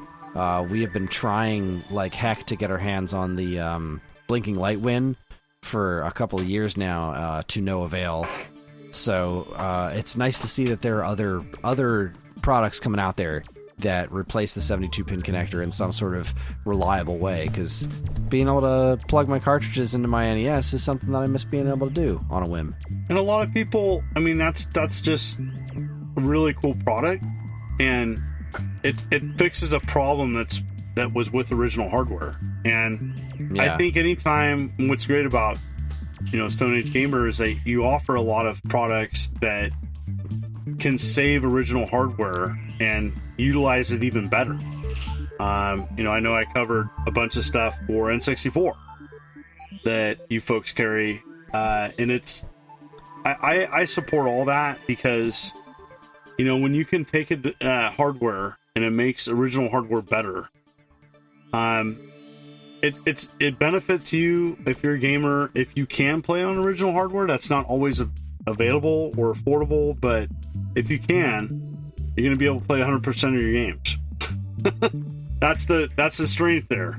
You play on original Nintendo hardware, it's going to play everything 100%. Thumbs up for me. Yeah. And, the name Nintendo drawer is awesome. Yeah. It's a really good name. What else have we got here? What else is we've got a couple of big ones. We just mentioned this earlier. Nintendo announces acquisition of Shiver Entertainment. Yep. This was an Embracer-owned studio that has done multiple Switch ports. This is being reported by Nintendo Life, by the way. And they did the Switch ports of Mortal Kombat 1 and Hogwarts Legacy, which a lot of people are like, wait a minute. The people who did Mortal Kombat 1 for Switch, they went and bought that company, but again, I think there was a lot more involved in that port's particular problems, other than like the studio's talent. Probably a budget and time crunch had a lot to do with that. But it does also look like their purchase of this company from Embracer, they're not going to stop them from doing ports on other platforms as well. No. They're just going to kind of let this company continue to do what they were doing, which is pretty wonderful, actually. Well, and a lot can be said. There was a lot of, behind the scenes stuff that's not going to be reported. was it a management issue? Was it, something else causing issues? Hardware limitations? I mean, the Switch is getting long in the tooth, Yeah, it is. And I bet Nintendo has plans for this company to do Switch 2 development. Games they're probably going to be handling some pretty serious ports. Yeah, because I'm hearing already, which is kind of weird. I mean, this will be a topic for another podcast, but the Switch 2 is being reported as being what the powerful as an Xbox One, or I'm hearing it's PS4, like Xbox One generation is what I'm hearing. Yeah, so they're going to need some pretty talented development teams to be able to port next gen games to something less powerful, and it'll be interesting to see how that all plays out. And for me, when I pick up a Nintendo game, especially first party, like I don't look at a Nintendo game typically like Super Mario Wonder is a good example. It has great graphics. Like some people are like, oh, the textures are not too great, it's kind of bland. I'm like, no, that game's fun. Like I put Nintendo games sometimes on a different lens, just because they're able to make you not look at the character detail or something as much. They make the game so fun, that's what your focus is on. And I don't know, Nintendo has a plan for them, and I'm sure they have big plans for this company. Agreed. Nice to see an acquisition that doesn't result in a ton of layoffs either. Hooray! That's right. right. Give it a minute. It's true, give it a minute and take some time. But speaking of acquisitions, IGN reports IGN Entertainment acquires Eurogamer, GI, VG247, Rock Paper Shotgun, and more. Why not? Because everything should be under the same corporate umbrella. This one terrifies me. This one makes me pretty unhappy. Yeah. There is the fear of the loss of objectivity within reviews and discussion and whatnot. Like, yeah. Well, I mean, there's a lot of pressure on game companies making good reviews, and B, who's telling, especially on like a large company level, who's telling about that a game coming out. And how many times have we picked up a game or heard a game was good, only to hear from a smaller avenue, channel, or person that it wasn't what this game company or this media, this corporate media outlet said it was. I mean, it's happened too many times. Or there's I see why they bought it, but yeah, I mean, that makes me, does that mean that more and more reviews are going to be glossed over because those big media outlets have close relationships with these big game companies, and it'll be interesting to see how that plays out. Yeah, some of the names attached to this, like Digital Foundry, all the hookshot stuff like Nintendo Life, Push Square, Pure Xbox, and Time Extension. I don't love I don't think there's so much consolidation going around in the entertainment industry. It's really just it's just disturbing and kind of pushing us in a direction where we're going to get fewer perspectives on things. Well, and Dan brought it up. It's not a good thing. You're going to have layoffs. They're not going to consolidate all those and keep all the managers and all the staff. They're going to streamline. No. And people's butts going to get laid off. And people that have been reviewing games for a long time. And it's going to be a bean counter numbers thing. And it's going to happen. Hate to say it. And it's so like, and it's a weird space too. And I think, the two of you certainly occupy this space much more than me. Like, I am Schmucky the Clown. I'm just here to be like the sex appeal and the muscle of the show. I don't, like, I joke about Ryan being out on his yacht and whatever because I don't work for Stone Age Gamer. I can say that. He's not my boss. I love him. He's a very good man. And it's all in good fun and all of that. But I would imagine it's difficult for you guys, right? When you are sent a review code for something and, this company gives you their product for free to be 100% objective. Yes. There's got to be some difficulty. You don't want to just come out and be like, well, this is just garbage. Just absolute garbage, and I hate that I've played this. Like, even if that's the truth, you try to couch it in something a little bit. You give a compliment sandwich,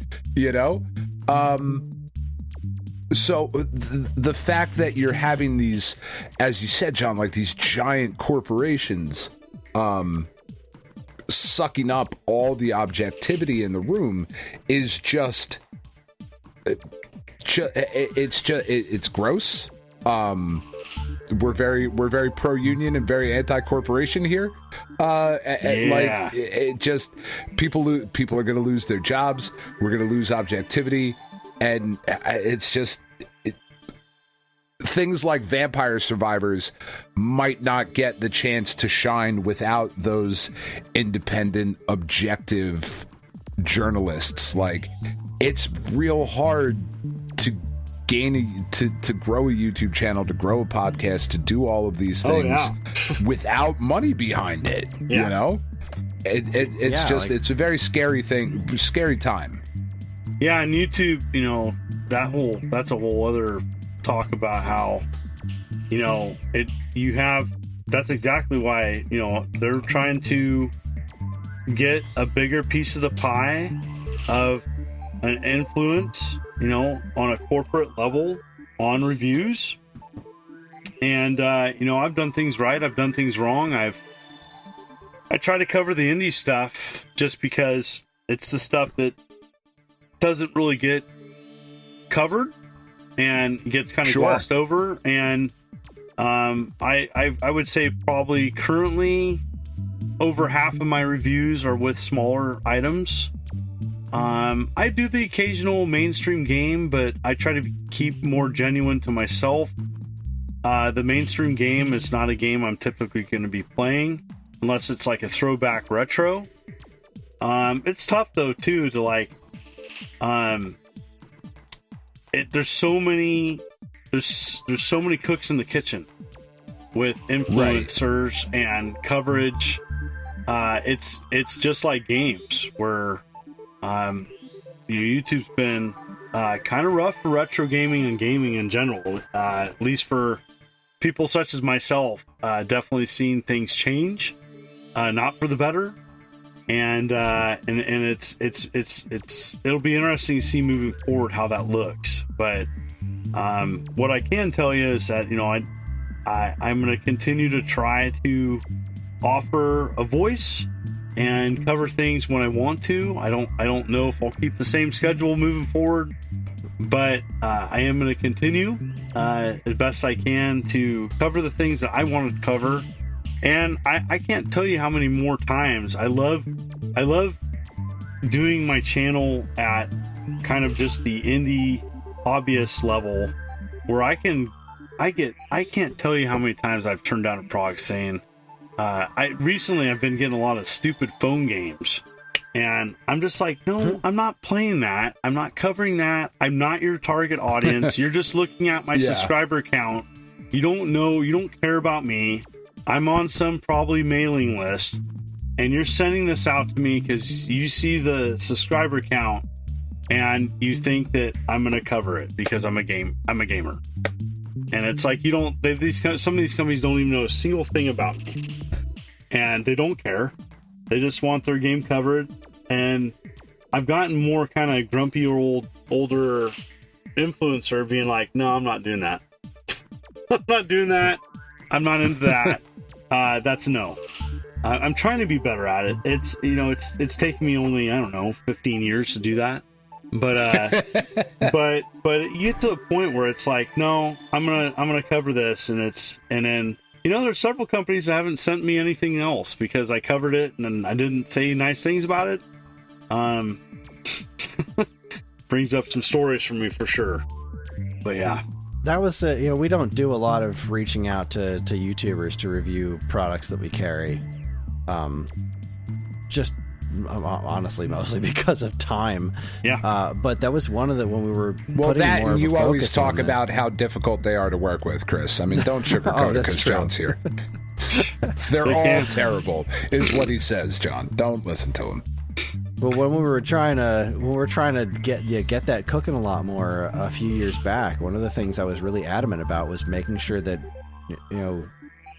whatever the person's reviewing it says is their honest opinion. Like, we don't want anybody to do like glowing reviews of things we sell just because they like us, because that doesn't do anyone any good. Yeah, like that, and that's the thing that really kind of winds me up a bit about reviews and quid pro quos. Like, anything involved in sales that's not in some way rooted in honesty is not long-term good for you. No. Like, if you're trying to push something you're trying to push something that you don't genuinely believe in. Like, I do product overviews on the site because it's not really reasonable for us to do our own reviews, right? Because we're the company selling these things. So reviewing our own products seems disingenuous, so I just do overviews.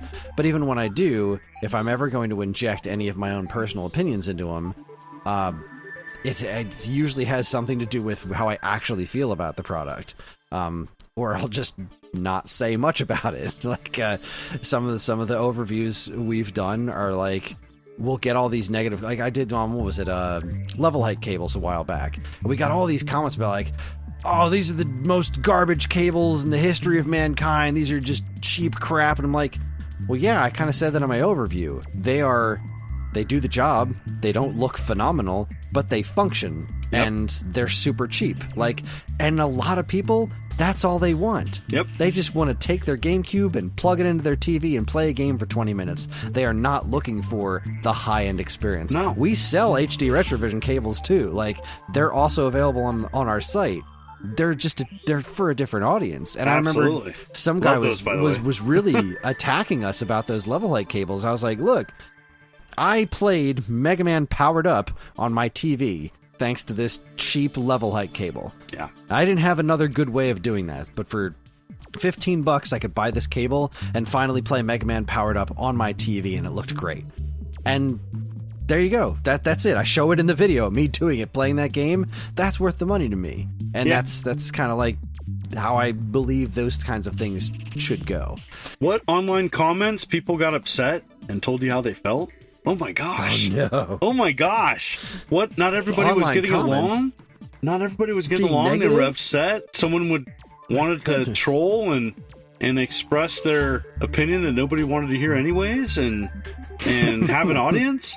Oh my goodness. I know, it's very rare to run into gosh. that on the internet, but yeah. It's speaking crazy. of which, yeah. I don't want to dive into any of these things, but it is just things I want to say out loud because they are happening on the internet as the time of this recording. And I don't want to dive into any of these things. I have no opinions on them that I feel like sharing, but in the interest of just talking about things that are happening in the world. I feel like this is directed at me. The gamers online are currently very angry about a Black Samurai and Assassin's Creed. There's an extremely gross beef between Smash JT and someone who writes for Kotaku. Again, it's not something I know much about or want to be involved in, but it's a thing that's been covering my Twitter feed for like a week, which is really odd. And there's another argument going on between this super negative Grums fella who appears to be on some sort of anti-diversity crusade, and he's really angry at somebody who is a co-founder of that Second Wind company that came out of The Escapist. Again, I want no part of these things, but that's what gaming Twitter seems to be talking about for the last week. And you missed the big problem with Paper Mario. Oh, didn't we talk about that one last week? Oh, no, not the new one. Oh, right, I forgot there was a new problem with Paper Mario. Where they have discovered that there is a character, and I've never played Paper Mario. I don't, as we've said, John, you don't know this about me. I do not like Mario games. Never have. Really never will. Super Mario Brothers 2 and Super Mario World, those are the two that I like, which tells you everything I think you need to know about how I feel about Mario games. So I did not know that this was a thing, because I did not play the original Paper Mario, but there is a character, I forget the character's name, she looks like a ghost kind of thing, with like a hat, daintily cocked to the side, that says, I realized that I wasn't their brother, I was their sister, or some effect, something to that effect. And there has been a lot of gaming Twitter that has just been like, oh my god, Nintendo has gone off the deep end, they've gone, well, and it's like, guys, okay, if you don't like that in the game, you have a rational conversation, but have it in good faith. It's a 20-year-old game, it's not new. This isn't a new thing that they did. This is the game. Like, just that clickbait faux outrage thing. Yeah. It's an updated translation. So in the original North American version of it, that statement was different. But they've updated it to be more accurate to the original Japanese version, where this character is effectively trans. And I forget what the part was that, like, a couple of weeks ago, or last week, the same fandom was really angry at them for not doing a more literal translation from the original Japanese. But now they're angry at them for... And there would be people that would get mad if they changed it. And then why would you change it? So it doesn't matter what they do, they would have pitchforks and knives for whatever they didn't do. Damned if you do, damned if you don't, yeah. And it's so dumb, and it's like, can we get upset about something like, I don't know, like, it's so stupid. But people are going to get upset about everything. There's got to be more important things to get angry about. Yeah. Well, people are just unhappy, angry people, and so they want to lash out at other people, especially online, when they have no accountability for what they say. So, it doesn't surprise me.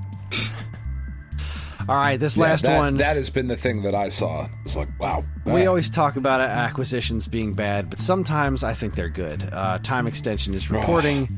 I love this story because we've joked about it in the past. Atari purchases the Intellivision brand, but not the delayed Amico console. So I'll just come out and say... First of all, how dare you say delayed? It's a phantom console at best. It's a Ponzi scheme, I think. Oh, boy. So, John, I don't know if you know this, but we actually had, a couple of years back, Tommy Tallarico on the show.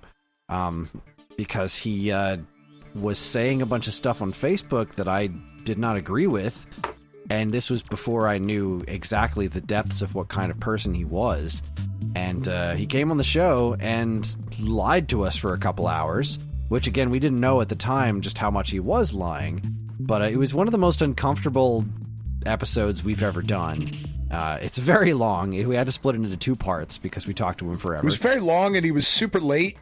He was super late. Yeah, that was quite obnoxious. But yeah, we're not huge Amico fans here. I was kind of rooting for the console in its original form because I kind of dug the idea, the concept of, like, all right, well, let's just make a system that's designed to make these kinds of games and move forward. But regardless, where the Intellivision name is now has always been very upsetting to me because I've never been a hugest Intellivision fan to begin with, but I understand that it's got a decent history, and the steward of that brand before Tallarico was somebody who cared deeply about the brand and really worked hard at maintaining it and putting those Intellivision Lives collections together, and that the Intellivision name has been just so thoroughly tarnished over the last couple of years is a huge bummer. Whereas I have been really happy with most of the stuff that Atari's been doing for the last couple of years. So them purchasing this brand, I think, is a wonderful thing. But before I go any further than that, what are your opinions on it? Oh, definitely. I will share my opinions. I have several. So grew up with Atari. Really was introduced to Intellivision in the 90s from my friend, early 90s. And became a big fan of the classic Intellivision. Now, I was a backer of the Amico. I never got it. I didn't know that. Oh, no. I was a backer. I was original backer. Put money down.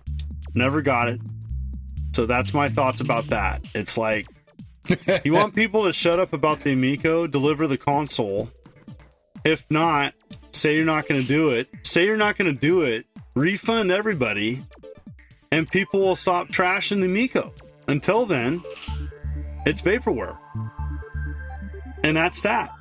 That's all I'm going to say. I think it's people have opinions about it. They did a terrible job at everything with marketing that. Yep. Okay, I remember the original debut of that at Portland Retro Gaming Expo. What they originally were advertising was not what it ended up being. The beginning, the trouble started when they showed the Moon Patrol 3D demo, and people were like starting to like, okay, those graphics don't look great at all.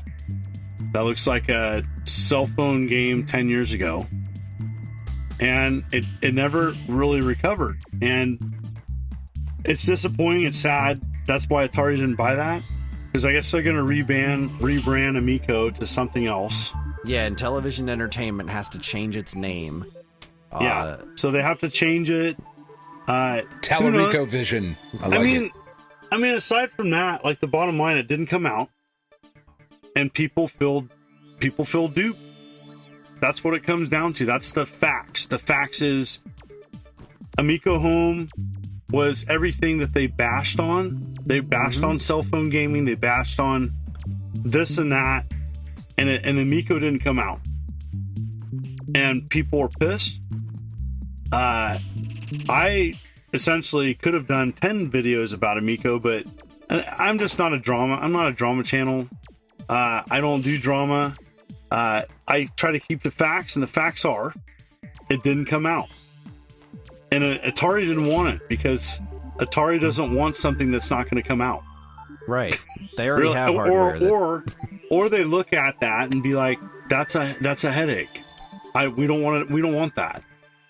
And so whether I get pitchforks and knives for saying this, I don't care. The bottom line is that Intellivision always to me is classic Intellivision. And that is, I'm making a homebrew game. I don't know. It hasn't been like, I talked a little bit about it on my last video, but I don't expect people to watch all 1,200 videos of mine. And I'm doing an Intellivision version of Block'em Sock'em. And I'm really excited about this. So it's going to be at Portland Retro Gaming Expo. The ROM just got finalized, and working with several in the classic Intellivision community to make that a viable product to offer on Intellivision. Now, the cool thing is, now that Atari bought Intellivision, I want to see, and I talked about this in the last video I did, I want to see Intellivision games being offered physical new prototypes on physical form from Atari. I want them to offer these games on the VCS. I want Digital Eclipse to do an Intellivision collection. Oh, that's what I want. I want the Intellivision Recharge series on Atari to take that on. My next video is going to talk about all the Intellivision games that Atari should do something with.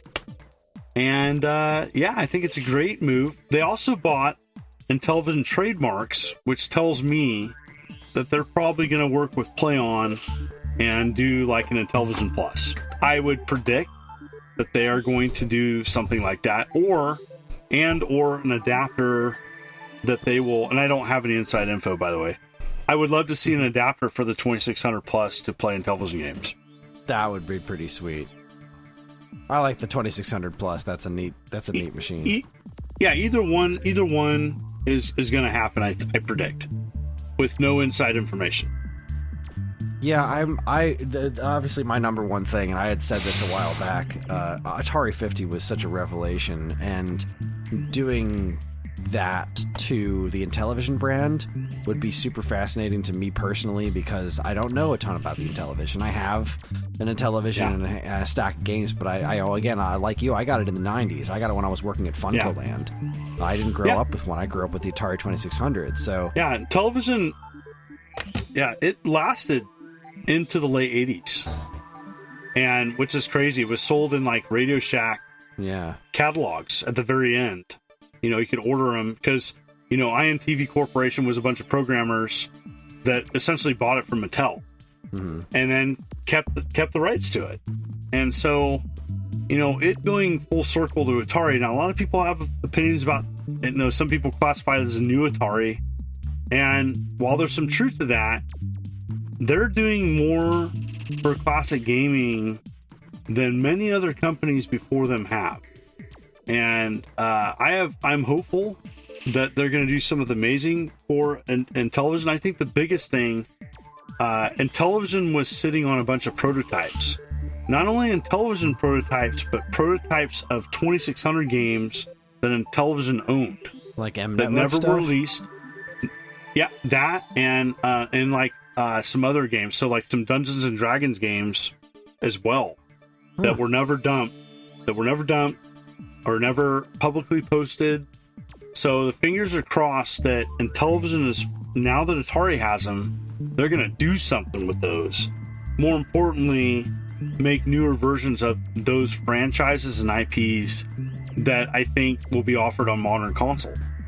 So it's win. I just want them to buy Coleco next. That's all I want. So like I'm not an Intellivision guy. Like I grew up on Coleco, and I think I joked about it on our Discord, but like I want Ladybug recharged, and I'm not even kidding about that. Like that is something I want to see. Ladybug is great, and I want a Ladybug recharged. So the but for Coleco. Now I'm in agreement with you, but the problem is Ladybug is owned, I do believe, by Universal. So the problem with Coleco that people need to remember, and it's a but I'm in agreement with you. They should buy Odyssey as well, Odyssey 2. But the problem with Coleco is a lot of the good games were arcade ports owned by other companies. Same with Intellivision. That's fair. And it's worse. It's worse with Coleco, but it is a problem with Intellivision as well. But Atari did make their own franchises on Intellivision, which is weird, and some of them are actually pretty good. But going back to Coleco, I don't know how many IPs Coleco owns by themselves, but they would have access to trademarks and hardware. I still think it's worth pursuing, and I actually predict if Atari can stay around, their stock is pretty low. Their stock is, I think, below $1.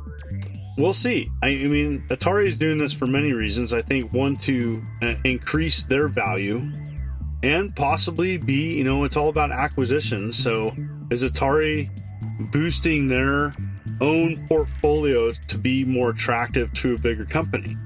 And so I always wonder that with all these acquisitions Atari has done, but they've done some great stuff. Bought Night Dive. Night Dive Studios is amazing. Digital Eclipse. M Network, that's all right. But like the bigger things they've done have been really smart. I like their CEO. I do promote their stuff on my channel because I think they're making some good moves. Now, the VCS I'm kind of in the middle with, but the problem is the current Atari management took that over. Yeah, from that wasn't theirs. That wasn't them. But kudos to them. Still promoting it, and I am an independent publisher on there, full disclosure. It's been super easy to get my games published on it, and I'm not making much, but it's been super awesome having that ability and being able to offer that in a convenient way. VCS is far from perfect. For people who don't know, it's essentially it's like a mini PC. It's been around 3.5 years. It's on sale currently through Memorial Day. I know this is not going to be posted till later, but the VCS is essentially like a kind of a hybrid console PC hybrid that really does not have anybody buying it. I would say they're probably sitting on probably 500,000 units, but they've only sold like 50,000 plus. So it's not going anywhere, but I don't know if anybody cares, but I like it. I've had mine. I was original backer, and unlike the Amico, it came out, and I've been playing games on it. That's pretty big. I got one sitting right over there. It's a fun niche machine. It is, and it's not great. It's got some operating issues that they need to fix. But as an independent publisher of games for 10 years, I'm grateful for the VCS. And just I'm really happy to see Atari move forward with not only that, but the 2600 plus. The Atari 400 Mini, working with PlayOn. They've done some really good things. And I think just keeping that momentum and seeing what else they're going to do. I think buying Intellivision was super smart of them. And now I expect them to do something with it, or people are going to get pissed off. Yeah, but yeah, they seem to work. They seem to work pretty quickly with these acquisitions. I mean, like when they acquired the rights for Berserk and whatnot, they had Berserk 2600 up on the VCS shop within a day, and Recharge came out pretty quickly. I know you're less of a fan of Berserk Recharge than I was. I love. I did not like it. Yeah, I didn't like it. But here's what's cool about Atari. So Robert De Crescenzo, who's Pac-Man Plus Atari Age username, how cool is this? So he wrote Berserk and Frenzy for the Atari 7800, and this is years ago. So how cool is this? The company allowed him to publish those ports of games on the VCS. How many companies would do that? Not many. No, Nintendo wouldn't. Nintendo wouldn't. Nintendo would say, hell frickin' no. We're going to sue your ass into oblivion. They actually just let him publish it. And they've done that with some other things too. And I really commend that. Like, I feel like Atari is, they're a company, and, they are a corporation, but like it's like that happy medium where they're small enough, where they're just eager enough to eke by, where they're making some smart moves to make the retro gaming community happy. And I think overall, overwhelmingly positive that Intellivision got bought by them so that it can be saved. Because, Intellivision's name and everything had been rubbed into the dirt the last couple years, several years. So kudos to that being saved, hopefully. And moving forward, we can, get something cool. Yeah, I heartily agree. I love this plan. I love that what Atari's been doing lately. I like that they seem to understand their niche in the market. They're not... One of the problems that I had with Amicos, with at least Tommy's flavor of Amico, was this, like... No, this is going to be as big as the Wii. This is going to be huge. This is just going to be astronomical. There's a huge audience. Everyone's going to be lining up at their doors for this thing. And that was never going to happen. It was super obvious to everybody who looked at that thing, that there is absolutely no way this is going to be as huge as everything else. You're not going to get that much attention with the Intellivision name. Whereas Atari really seems to understand the position that it's in, the building that it needs to do to get bigger, but also like how big their audience is, and that it's okay that it's not all of the money. And it's a problem that you see with the big AAA companies, which again, freakishly, Activision, the company that exists because it wanted to get away from the big evil corporate Atari, is the big, like, a lot of money is not enough. It has to be all of it. We want all of the money. And Atari seems to be in a position of just like, you know what? If we're making money, that's good. We're just going to keep working at making more over time, but we're satisfied with our position, and we want to keep doing, we want to do what we do the best we can do it. And they are starting to get, they're starting to get more ambitious. So I like the working with way forward on that new Yars game. Yep. I'm not sure how I feel about the look of that new Yars game. Yeah. It looks a little odd, but again, I appreciate its ambition. That's not something we've seen from Atari, and I like it, and I'm going to give it a try. So, yeah. You were saying, sorry, Wade Rosen, I didn't mean to cut you off. Wade Rosen was quoted as saying they're not shooting for home runs, they're shooting for singles and doubles, I think, with their games. And, there's a logic to that where I think they're not getting ahead of themselves. They're not a huge company where they can do a AAA title. They just can't. They're not that size. So you're going to get like recharge. Recharge games are kind of what I would say if you ask anybody, like, what is current Atari? That's like a modern. A lot of people like the recharge games. I think that they do good enough. They're branching out a little bit. I did like Lunar Lander Beyond. Some people didn't. That kind of sneezed out, and like I think nobody cared. I'll be honest. Kind of like the weird thing about Jeff Minter's collection that came out. Like that came out and kind of crickets, but I loved it because it had that Atari 50 kind of vibe to it. Oh my god, I was fascinated by it. I didn't know anything about Jeff Minter before, because he was a British guy, and that's what I learned from playing through it. Is like in the British PC market, he's like the name, whereas I'd never touched most of his games before. He's one of the big names, and so I'm really glad they did that. Digital Eclipse is doing some interesting things. It just released Wizardry for the Switch, but it's also on. It's also been released on Steam. So like a remake, and so that's going to be interesting. But yeah, Atari's just going to continue to offer, I think, these singles and doubles, as Wade Rosen, I think, was quoted as saying, I think products and opportunities where they sell enough to then just put it back into the company and offer something else. Are they perfect? No, they're not a Nintendo, they're not a Sega, they're not an Xbox, but they, I think, are trying to at least try to be good stewards in the retro gaming community. That they bought Atari Age. I know people have feelings about that, but so far it's been good. It's been okay.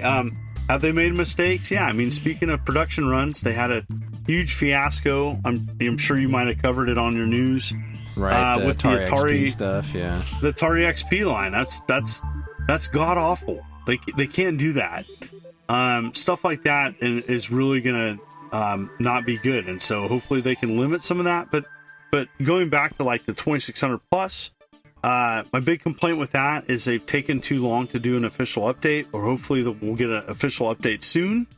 There has been some beta updates on Atari Age to that hardware, firmware updates, if people are wondering what I'm talking about, where you can play 100% everything. The good news is there's an experimental firmware that fixes you can play Pitfall 2. People bitched about that. That's the one I want. Yeah. So there's an experimental firmware update in which Pitfall 2 you can play it. So for the people, the naysayers, and the people that like had issues with that, that's fine. You have an issue with that. But it's been resolved, at least in experimental firmware. So they need to make that easier and more palatable for the 60-plus-year-old guy that wants to play as Atari and doesn't want to deal with a PC and a firmware update. Mm-hmm. And I think taking that hardware and updating it to make it where newer product doesn't have to have the firmware update, that's a must. And stuff like that, because they're dealing with an older audience. That's why I like it. It's going back to a more classic game style that I can consume and play and not have to worry about beating some 100-hour RPG. I can play Atari and pick up and play and be done. Like today, I played Warlords with 5th graders, and I played it for less than 10 minutes. And the game was concluded. I felt good. They felt good. We got gaming experience, and I moved on. That's when Atari can be that in a modern setting. That's as good as Atari is going to get, and I hope I'm hopeful that they can continue to be that. Couldn't agree more. All right, and that wraps it up for week-old news, and that's going to bring us to our second commercial break, and then when we come back, as long as John's okay with it, we're going to have a quick conversation with him about, what he does in his YouTube channel, and then hopefully eventually go to bed at some point. You're listening to the Stone Age Gamer Podcast from Geekade.com. Stick around.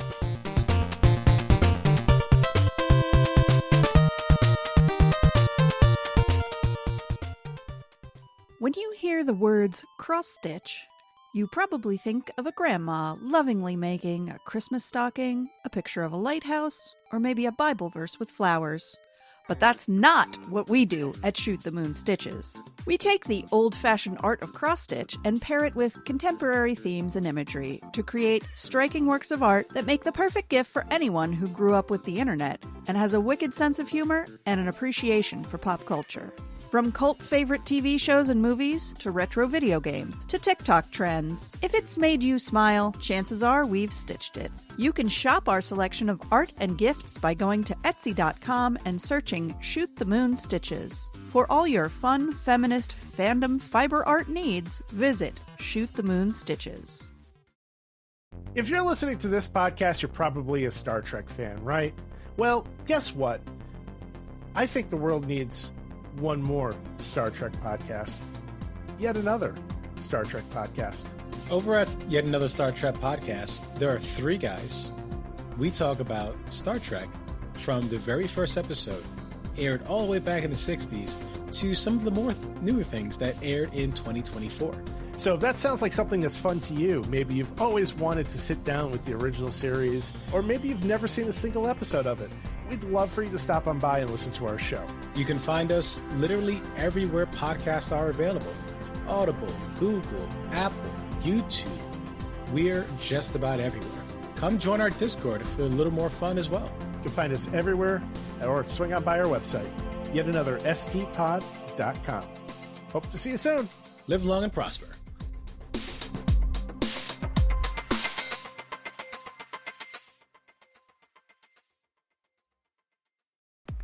Do you enjoy the Stone Age Gamer Podcast and other shows on the Geekade Podcast Network?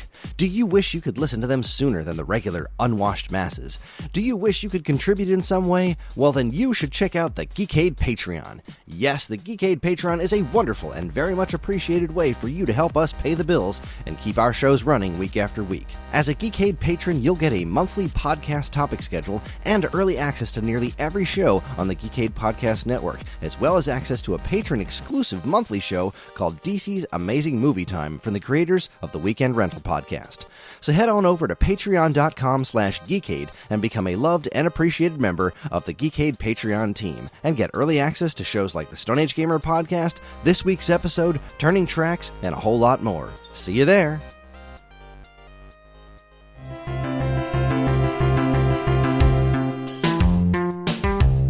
All right, everybody, we're back. We're still here with the Immortal John Hancock, and we're going to start asking him a couple of questions. Our feature topic is actually interviewing this fella here. So, I guess my first question for you is, why the Immortal John Hancock? Where'd that name come from?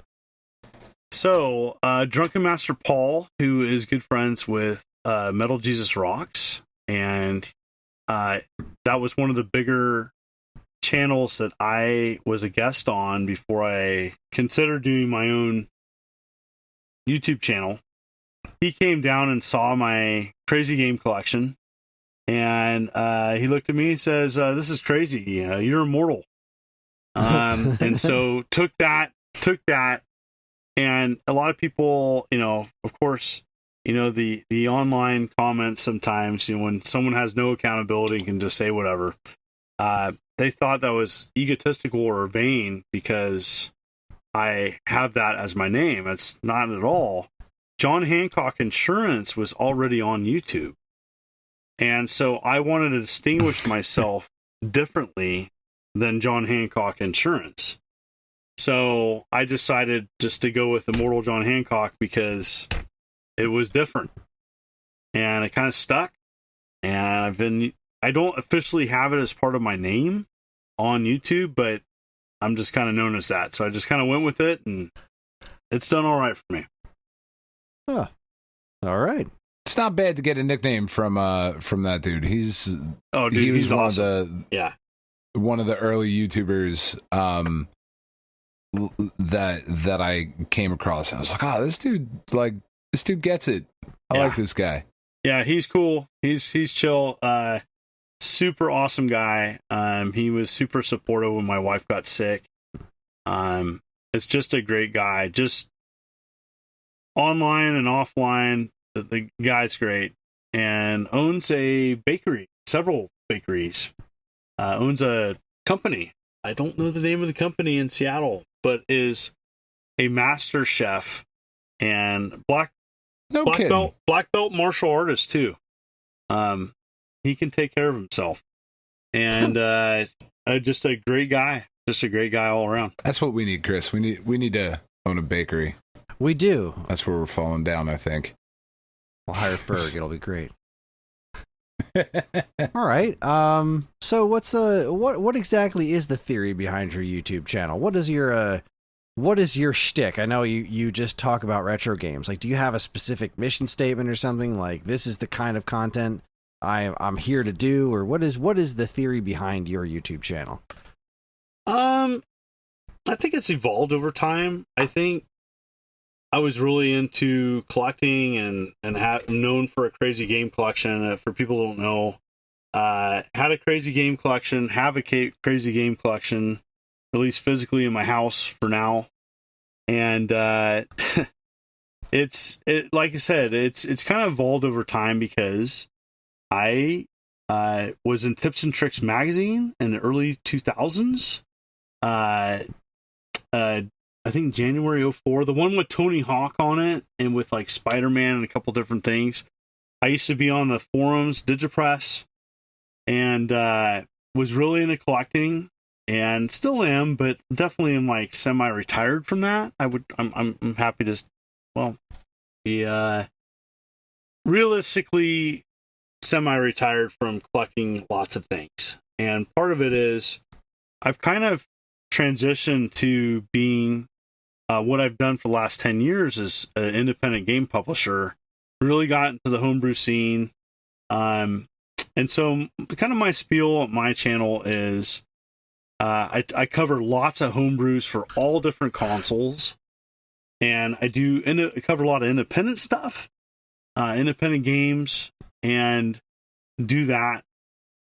But it's a little bit of retro, a little bit of modern, a whole bunch of fun.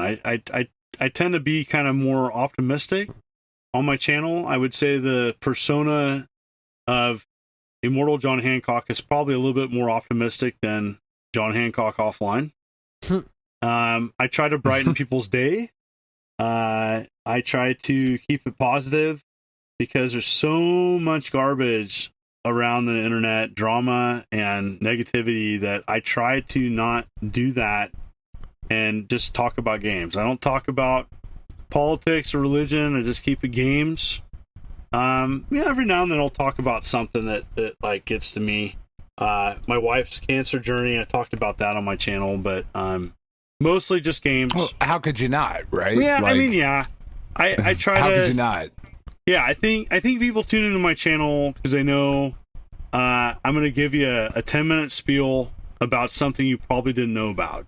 If you're like, if I was going to like give you like a soundbite, I'm going to probably teach you about something you didn't know about, and I'm not a really detailed person. I'm not a technical person.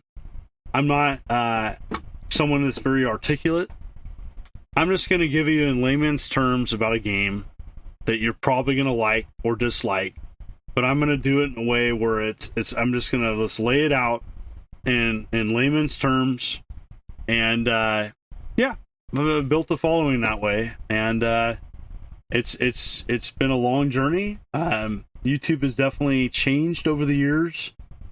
I definitely am thankful I don't live on YouTube because pay's terrible, and I've seen definitely a change even in the most recent year, and it's rough. And so I'm going to continue to do YouTube at a hobbyist level. I don't know if I'll continue my frequency. It's tough at times, But you know, the videos my last video, I did my last video as a talk video, and I enjoy doing it. And I enjoy doing the content that I try to do, and if that means less views, then, and I think the bottom line is that it's the stuff that I want to talk about. And if there's an audience, and the audience, I don't do things for an audience, but you know, if it's something that people want to hear about, that makes me feel good, if I'm being honest.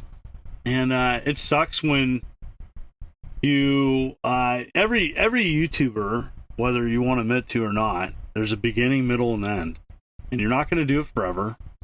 And you can be like the Rolling Stones and do it till you're, you know, in your 80s. I don't know if I'll do that. I think there's going to be an end, and I don't know when that end is. But for now, I'm doing it, and I'm trying to cover the stuff I want to, and that's that. Nice, as long as you're having fun. Yeah, I mean, I'm definitely not doing it for the money, but I mean, it is nice. It is nice to get paid a little bit for time, because the thing that is challenging is time away from family, and you know, I'm not quitting my day job. We'll just say that. So, sure, not quitting my day job ever, and this year is definitely reminding me that, like, if I keep it hobbyist, I think I'm gonna continue to try to be as genuine as possible, and cover the things that I want to cover. And I think that's just really solidified this year. That. Have you ever thought about bringing your family, like, onto the show that you do, or are they interested? Because I have in the past. Okay. So, because I know, like, my girls are constantly, like, wanting to get involved, but because they've grown up with me as a father, and we just are who we are, like, there's a couple episodes of this podcast that my kids have been on, and it's like, I mean, yeah, like, those are definitely Dan's kids. Like, the things that come out of their mouths and whatnot is pretty wild. But, you know, I also just want them to be kids for a certain part of it as well, and not get involved in this thing where, you know, Kris and I will sit here and be like, all right, what can we do? What's the thing? Why are we bigger? Why are we doing this? Why are we doing that? You know, like, they're 15. You want to kind of shield them from that. One of the reasons that we're putting, when we hit our 500th episode, we really started having conversations about, like, okay, now it's time to probably start taking building this podcast more seriously. 500 episodes and almost a decade in, so we're trying to reach out to more people to be guests on the show, because we've been told that that's one way to build your brand and reach a broader audience. And you know, because after doing the show for as long as we have, we adore the audience that we have. The people who listen to this show are just some of the kindest, most wonderful people that I've ever encountered. We've made some really awesome connections. You forgot sexy. Sexy, well, I mean, that goes without saying. Yeah. But it is sometimes frustrating seeing the kind of, I feel like content's too generous a word, schlock my kids watch on YouTube, and the just hundreds upon millions of views and subscribers that these people get, and to have a show that we've, you know, poured our hearts into for such a long time, getting the most minute of all possible fractions of that kind of audience is it is somewhat frustrating. So yeah, I can relate. Declining return. And I can honestly say that I've seen that on my end. And what do I do about that? So, I mean, it's questions that I've asked myself. On one hand, people say, well, man, you've made it. And that's true. I feel like I've done anything I've wanted to on YouTube. But I don't want to out-welcome my stay, or... Sure. When I start dreading doing a video, which I've had those feelings, I do best when I don't do the video when I feel that way. But yeah, I don't want it to become a job. And it's tough. It's that balance of like, you have a hit video, which has happened to me, and then you think YouTube's gonna, like, okay, they're gonna start promoting me more. They've done exactly opposite. I had a huge video about the Atari movie card. I don't know if you saw it. I did. Yeah. And you know, that was more mainstream. Part of the challenge of my channel is that I talk about niche stuff that's too niche. And you know, with old stuff, that's not what the kids are into. And YouTube's all about entertainment. And I think for gaming in general, I think it's a smaller piece of the pie, especially retro collecting. And so I've tried to broaden my channel and still be genuine to myself to cover like homebrew stuff and branch into publishing, which I haven't just jumped into. I've been doing it for 10 years, but it's tough. To answer your question about my family, I had my family on my channel. I dealt with a lot of good comments. It was really hard with some of the other comments. I adopted my daughter from China, and so you can only imagine those comments around 2017. I can. Around 2017 and all that, and that, you know, whatever. People are just going to say stupid stuff online and have no accountability because they have no life and they just want to attack others. That's whatever. I'm not going to here to change that. They're just cowards. Anyways, yeah, that stuff just, I'd rather just, I don't shield my kids from that. Like, they know it's, you know, they've been a part of my YouTube journey.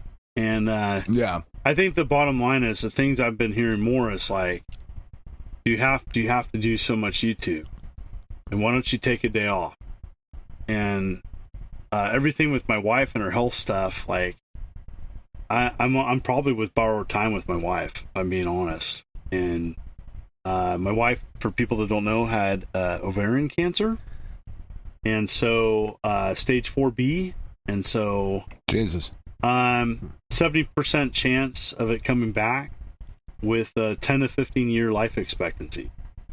So that has impacted many things in my life. Also, I'm 48, and I'm pretty done with putting up with people's crap. So that's the other thing. That's the nicest way I'm going to put it. And I'm okay with dishing it right back or not putting up with people's crap. And so that's kind of what you get. You get to a certain age, you're like, I'm done. My crap meter's full. And I'm okay with kind of dishing it back. And if you don't like me, there's the door. Don't care. And so that's kind of where I'm at with things. And so I've enjoyed doing YouTube, but I don't think YouTube cares about me. I think they offer a platform and they're like, here you go. And we're going to make it super difficult for you to figure out our algorithm. And we're going to promote certain people. And we're not going to give a two shits about other people. And there you go. And so I don't think YouTube cares whether I make a video or not, because there's 100 people like me that are just going to make a video and be hopeful to make it. And so I have to be on YouTube because I want to be on there because I want to talk about stuff. Right. And that's kind of, at the end of the day, that's where I'm at. And I don't know. There's times I get, you know, pity party. Oh, my video did terrible. And then the other part of me is like, dude, you climbed any mountain you wanted to. So this is just bonus. I'm in the bonus round right now. It's like, I'm here. I'm doing it. And I'm pretty realistic that I don't see myself doing this 10 more years, but I'm doing it for now, and I like it, and that's where I'm at. It's interesting, right? Like when life puts perspective on things, and you're like, man, this, because Kris and I have talked about it before, and it sounds like you're in a similar position. I absolutely adore the audience that we have. Yeah. I love the people that we've met at every convention we've gone to and all of that. And if every single one of them stopped listening, Kris and I would still do this every week. Because it's for us. Yeah. Like, I'm beyond thrilled that there are people who genuinely look forward to this podcast because it brings some tiny spark of joy to their life. I mean, not tiny, we're all big size queens here, so huge spark of joy to their life, right? but even if everybody stopped listening, like, we'd still do it, because it's just not, it's not for them. And I wonder, this leads into my next question, because this is my communications degree coming back in, right? So because we do this for ourselves and you do your channel for yourself, are there any videos, or is there like one specific video that you look back on and you're like, man, I regret that one? Oh, just one? Yeah, like, what's the one? Because for us, it's the Tommy Tallarico interview. Like, we had Tommy on, and we thought, that's the one.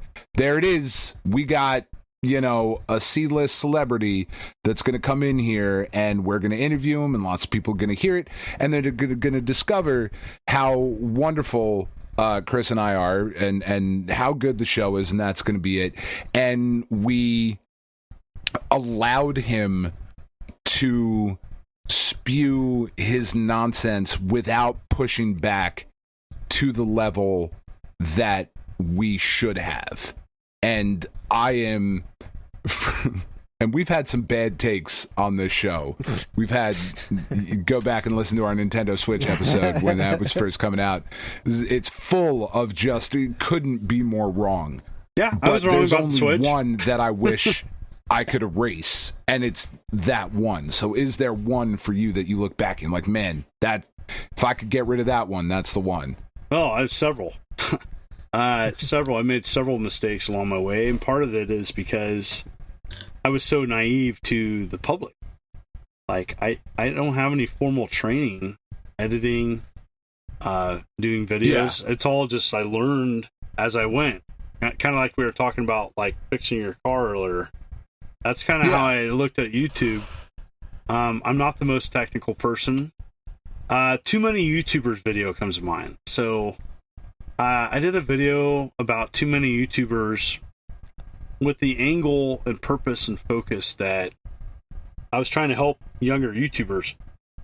And some of my advice came across really curt, really like I was tired, and I was. I should have went to bed. I should have not done the video. I was fried as a teacher. I was exhausted. And there's times when I get caught into that. And then we're like a reaction video. Like early on, I would do something or say something, and I didn't know how to react to someone of criticizing me. And there's a difference between criticism and being a troll. And there was a legit criticism, and I've tried to listen to that more, but avoid the people that aren't criticizing me. They just don't like, they don't know me, and they don't want to know me. They just don't like me. And you suck because you do. You suck because you were popular and you made it, and I hate you for that. Or I'm jealous of what you are, therefore I hate you.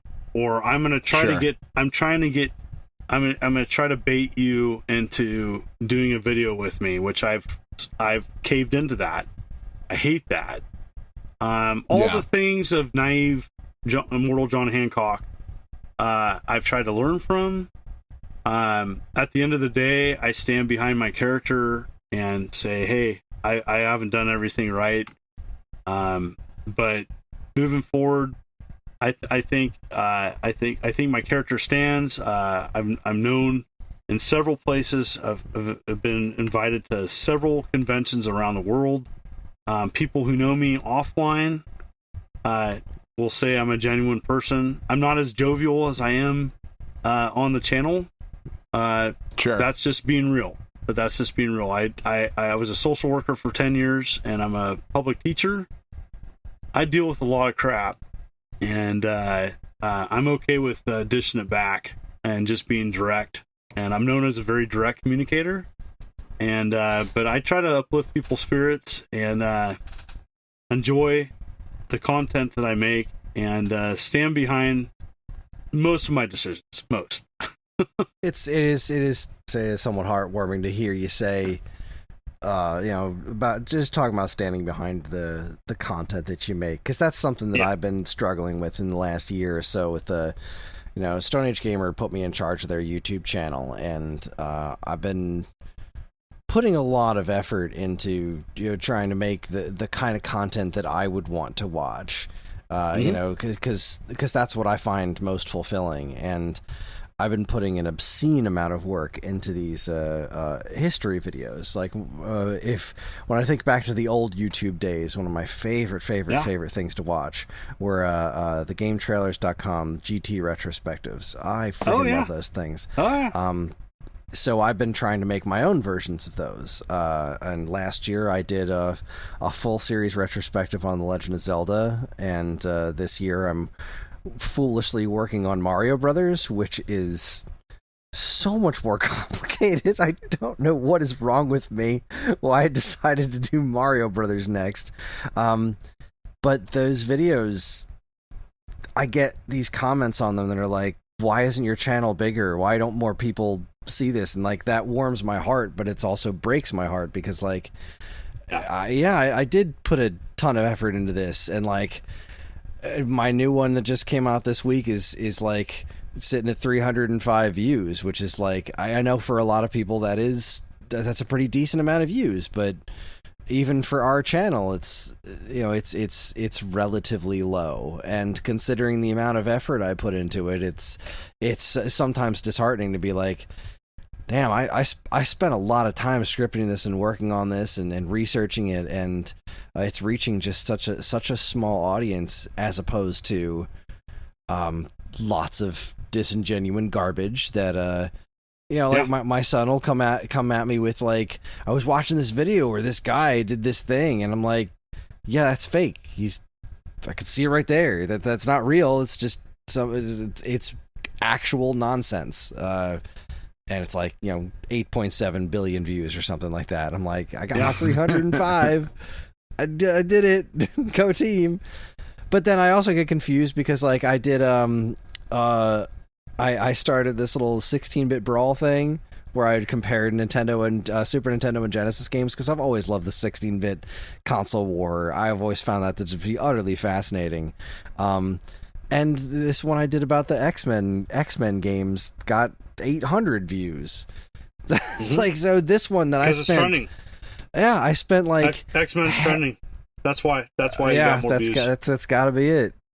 I spent a fraction of the amount of time on that one as I did on the Mario history video, and it got many more views. Yeah.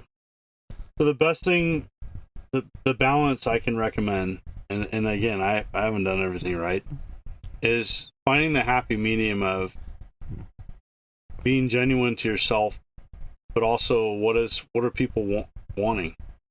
So a good example, I did a video. I did 2 videos yesterday. I rarely do this. I covered an indie game that I thought was going to get a lot of coverage, but then I forgot it was on Steam. And so the Goliath Depot. So Goliath Depot, that was a 10 out of 10. For people that don't know, that means you don't want your video to be 10 out of 10 on YouTube. And so what does that mean? I turned right around. 10 out of 10 means that out of the last 10 videos, using your analytics on your channel can be a game changer. And so you go into Google, you go into analytics of your YouTube channel, and it'll tell you what your video is ranked at.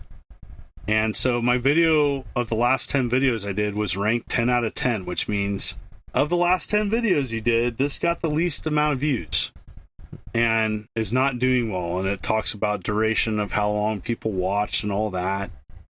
So in the same day, I just thought, okay, well, I'm gonna experiment. I'm just gonna talk about Atari buying Intellivision, and that was 1 out of 10 in the same day. So sometimes it's your content, because what we want to cover sometimes is not what people want to hear, and we need to be aware of that. But also being genuine, because it's like, I'm not going to cover a phone game. I've covered some phone games like Contra, but that's like, I care about that. Okay, I'm curious about that. But if it's like a MMORPG on a phone about, you know, I don't know, collecting umbrellas. I don't care. That's not, I don't care about that. You can want me to promote that. You can pay me to want to talk about it. I'm not going to talk about it.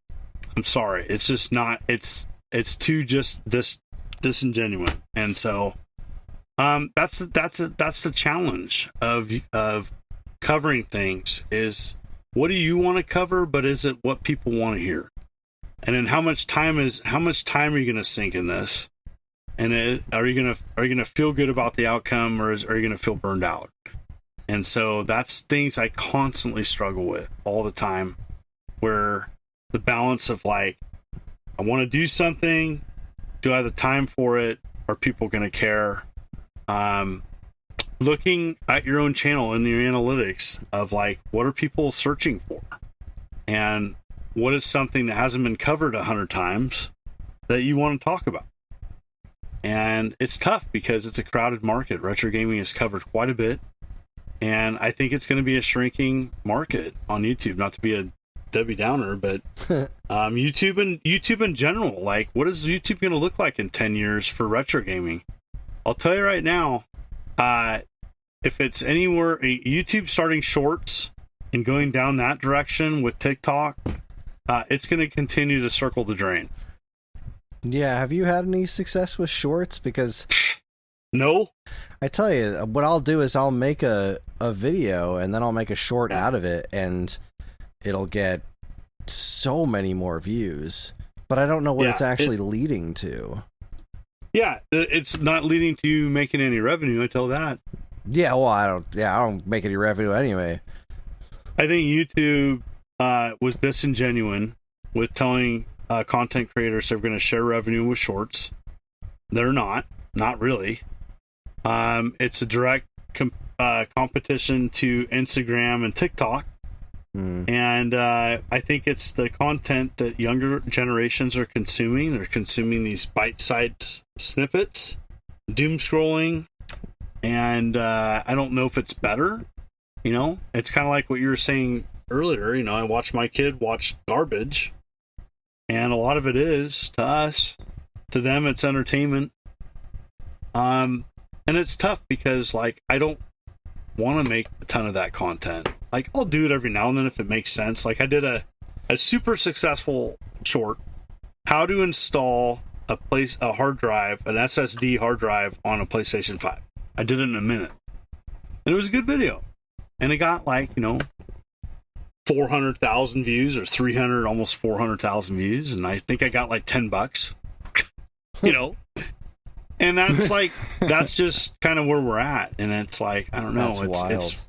It's frustrating because, like, you know, if I would have had 400,000 views on a long format video, that would have been $400 or maybe $500. I don't know. But, I don't know. I think it'll be interesting to see what YouTube looks like in 5 years. I can tell you right now, my content will be different. What I offer will be different. And I think what people will watch will be different. And what type of content they're looking for is different. And that's constantly moving. And it's so hard to be either ahead of the game. There's some great free self-help videos out there that offer a lot of good advice, but my hat's off, my heart, I feel for people that, like, they put their heart and soul and stuff, and they don't get the views that they should get. And part of it is, you know, we have essentially AI navigating people's videos. I'm sure YouTube is having some form of AI. They sure as hell are using it in their customer service, and let me tell you, it sucks. I'll just say, your YouTube, your customer service sucks, and your algorithm or whatever chat bot or whatever you're using sucks, and the way you take care of content creators sucks. There, I said it. I bitched. That's right. That's going to be the headline of this podcast. Yeah. We're going to rage bait it.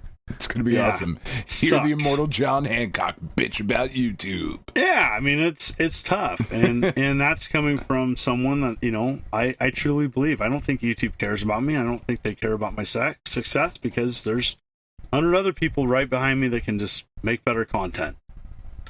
And they're not wrong. That's the worst thing about it, is they're not wrong. Well, and it's interesting too when you talk about that, because like I know my wife she watches YouTube. We don't have cable, like we don't watch television. I have to sail the seven seas to watch certain things at times. You know, unless it's broadcast over the antenna or whatever. She watches YouTube, and a bunch of creators that she has watched on YouTube are leaving the platform and starting their own streaming services, and then being like, oh, we'll upload to YouTube in like 30 days. You can pay for early access to our content. And it's like, well, then why am I paying for YouTube Red or whatever it's called? Yeah. I think it's YouTube Red. That's like a commercial free, their ad free thing or whatever. When all of these people are leaving, exactly what you're saying, like even the big creators are having a hard time with that. So we find ourselves in this kind of in the muck and the mire of content creation. And even that was something that Kris and I talked about a couple weeks ago, or maybe a couple months ago at this point, because time is relevant. Of like, oh wait, we are content creators. That's weird. Never considered that until like we had a discussion about it. Went, that's. I think, Kris, we talked about it when we brought up the Smash JT book review thing, and like how you can't play emulated games and write a review from it.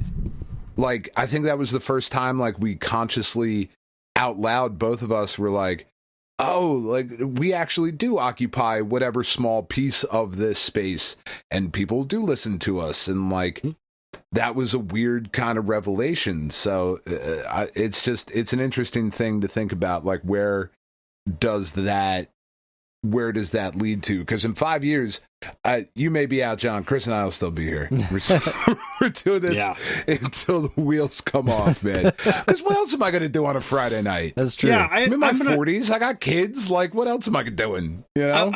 I would come down here, drink a beer, and talk to my buddy. Yeah, I mean, I think that YouTube, at the end of the day, and I've had a lot of talks about this week with other content creators. I'm good friends with a couple, John Riggs, Square Pegs, Game Dad, close friends of mine. And I kind of was talking to Square Pegs, and I was kind of saying, it's a creative outlet for me. I can't talk about games with everybody at work. I have a couple nerd friends that get it, but they're not content creators, and they're not into games like at the level I am.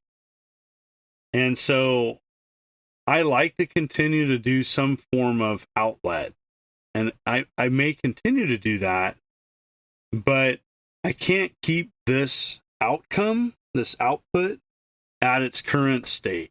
I've done 3 videos a week for 10 years. Good God, that sounds exhausting. And like, okay, so this podcast is going over. So let me put that in perspective. An average YouTube video, now, quick one, I can do in maybe an hour and a half. But the average ones, and I'm not a big editor guy, you know, I use Filmora, which is garbage, but it works for me. So, an average video with all the thumbnail and all the checks and all the time is probably 3 hours. So I'm doing 3 of those a week. That's 9 hours. Okay. I think on one of my videos, let's look at the one that I did so just because I knew that the company would want promotion. Let's look at the lovely YouTube revenue of Goliath Depot. First 10 minutes of gameplay. I'm looking here on my phone, and you know what I think? Let's look here. Sorry about that. Just curious. Let's look here. because YouTube's paying so much to its content creators. It's really doing a good job keeping people. It's really doing a good job. People are really happy with them. I think it's like at $10. So, so I'm spending 10 hours, and if I had, that revenue, that would be what, $30. So 10 hours of work for $30. Sweet deal. Yeah, that's $3 an hour. Yeah.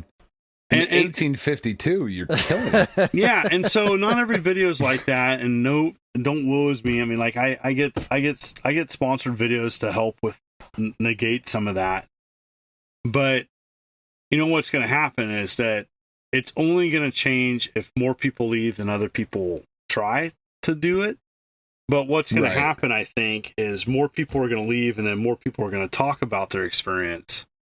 That's when YouTube will change something. Only if their bottom line dollar start to be impacted. That's the only time YouTube's going to change, is if they start losing money. Otherwise, they don't give a shit. Right. So what I'm hearing is that we need to start a multi-billion-dollar video streaming platform. Mm-hmm. That seems to be the easiest way forward. Yeah.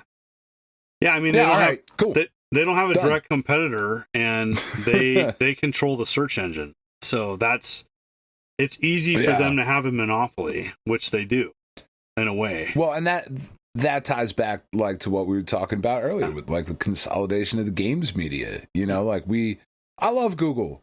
I do. Like I admit it. We Google things now. Like they have become something much bigger than themselves. Like none of us actually call them what the company is called. Like we all Alphabet. use Google. That's not the name of the company. Alphabet. Which is wild. That's crazy that nobody says Alphabet is behind all these things. Google is behind these things. No, they're not. It's two different things. Anyway, but when you consolidate all that stuff again, you run into these issues where we have to rely on schmucks like me and Chris to be out here and be like, don't buy this thing because it's average, or do buy this thing because it's dope as hell. Yeah. It's all right. Start a multi-billion-dollar company, Chris. Let's do it. Talk to Ryan. I'll see if he can spare a couple of his billions.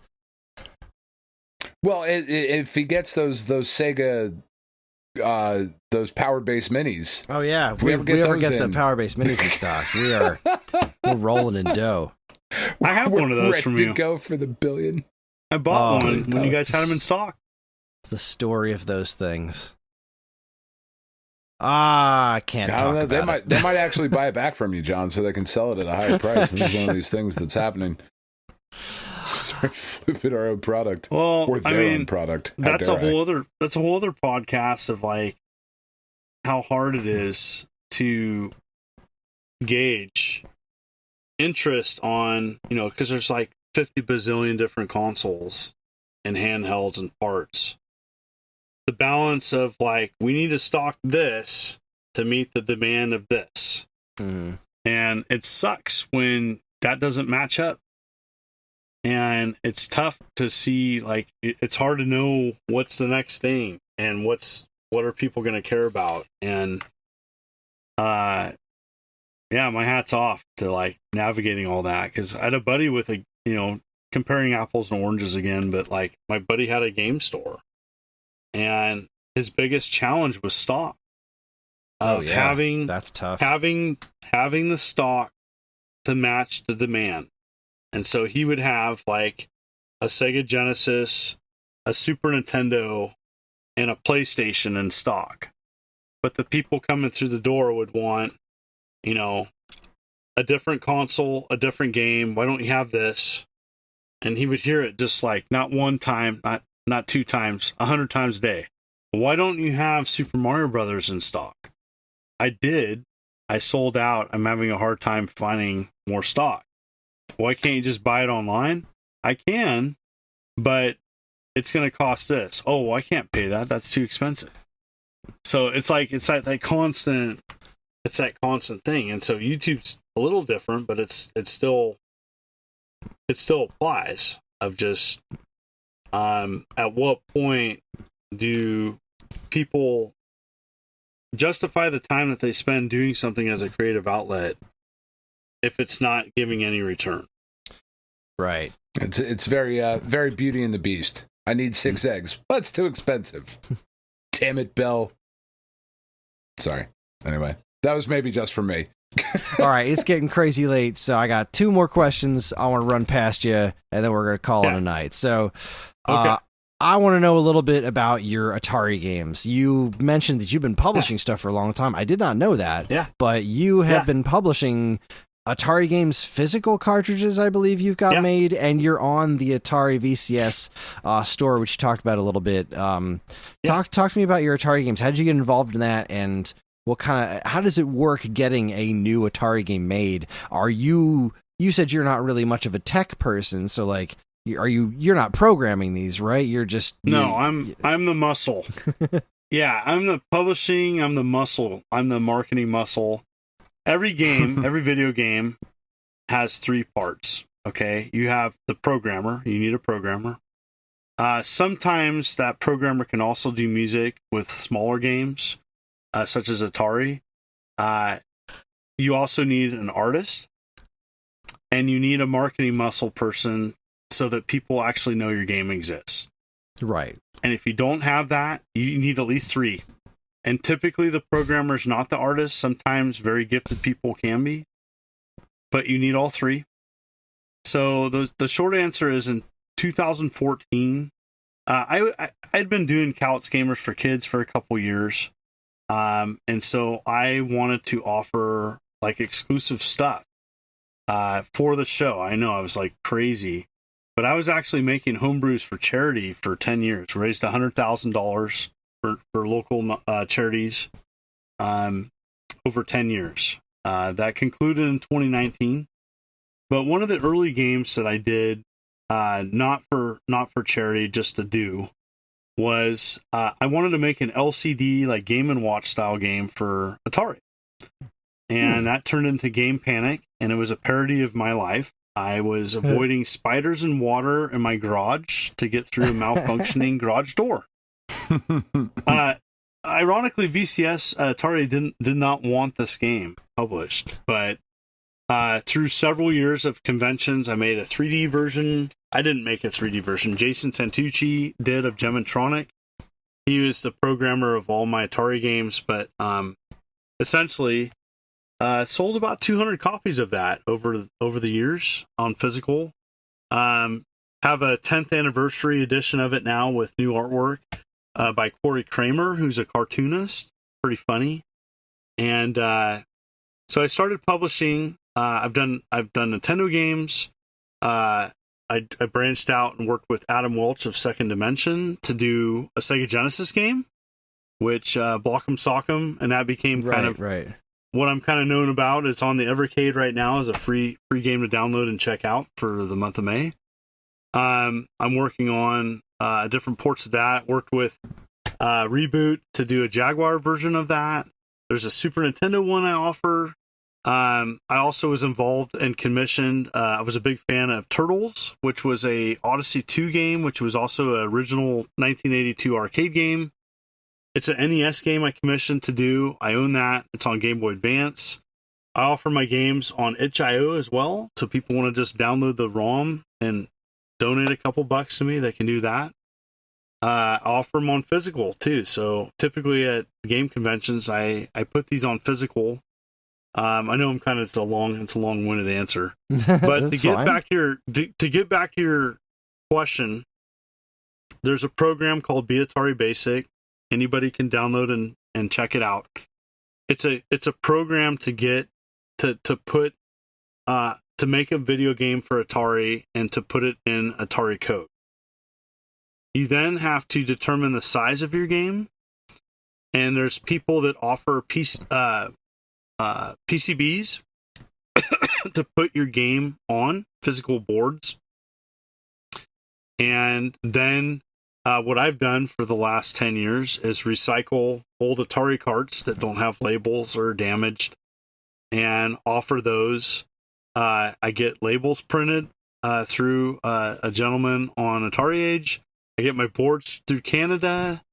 I go with plastic shells because it's cheaper, and I offer it. It's easier to put in a suitcase, and make manuals, and that's kind of the process. But I was inspired by just kind of what can I do with YouTube to kind of I'm at conventions and I could sit there and do autographs and stuff, or what can I sell a product?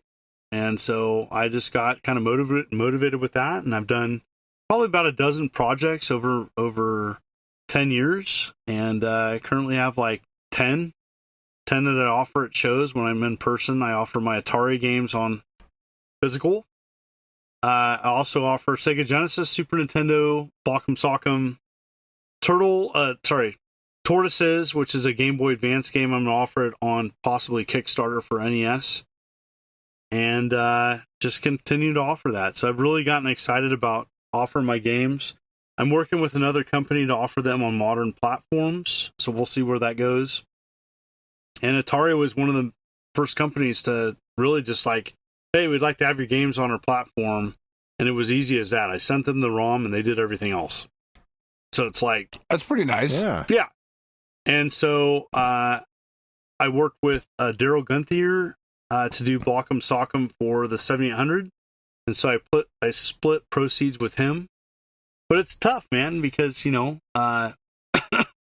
do a lot of work with these things and getting a lot of parts. Like, good example. So just to put in perspective, I'm out over $2,000 to do a small run of Intellivision carts of Block'em Sock'em. And there's my goal is to sell 100 copies. And it may take a year to sell 100 copies. We'll see. But that's kind of the challenge, is like, even a small run, you're out, out a couple grand, which, for some people that may be a lot. To me, it's just part of the business. And I don't do it to make a ton of money. I'll make a little bit of money, but I split proceeds typically with a game unless I buy the game. I own Block'em Sock'em, but because Brian's Man Cave did program it, I split proceeds 50-50 with him. So, but that's a challenge of doing these projects. It's like the time invested into it. It's definitely like an artist thing, because it's like getting this done and complete is like most important. And I don't really care about making a bunch of money on it. It'd be great if I broke even, but there's no guarantee, And so you hope for the best, you plan for the worst, you try to make a product that people are happy about, and it's all good. That's awesome. All right, well, that just leaves the final question, which is the question we ask everybody we ever interview on this show. It's a very important question. What bread is the best bread? Okay, I have a definite answer for that. Do I have one answer, or can it be two? Yes, just one. Okay. Rye. Okay. I'm going to say rye. Rye bread? Yeah. Okay, right. I knew I was good. Okay, so we've had a couple ryes. Yeah. Okay. I think, rye, right? Rye I feel like there's me, been at least one other person that says rye. I can't think of who it was. Okay. It wasn't Tommy, but yeah, somebody else said rye. Yeah, explain. Talk to me. So I'm kind of gluten resistant. I don't know if I'm like fully gluten intolerant, but what I can tell you is that my body's getting older and I have a hard time digesting gluten. And so rye is only second to, I think, sourdough with a very low amount of gluten. And it's a bread that I can digest. And so between rye and sourdough, that's the only types of breads that I typically eat anymore. And so it's good for your heart as well. So rye has another benefit of being good for your heart. And so I like the taste of it. I like marbled rye, to be exact. Marbled rye. A little bit of butter slathered on it. So it's not like really a health thing. It's more of like I don't crap it out. So it's like I do, but it's like it doesn't. I don't get like a bloated stomach. I don't like, because I'm at an age now where like if I don't have, I get a gluten attack every now and then, and it sucks. I don't know if you've ever experienced that. I get fatigue. I have bloated stomach, and I'm miserable for about half a day. Like I feel just a brain fog, and it's typically because I had something with gluten in it. And so, but if I just go sourdough or rye, I'm good. And once I started changing and I'm not a health nut, I'm just going to say that right now. Like I like having beer occasionally. I like having burgers and fast food and all that. But when I find myself eating better, I feel a lot better. And surprise, surprise. And so, but yeah, I hate that bread. It works that way because I love eating garbage, but I hate feeling like garbage. Yeah, rye bread, I've always liked it, and I've never gotten sick from it, and I like the taste of it.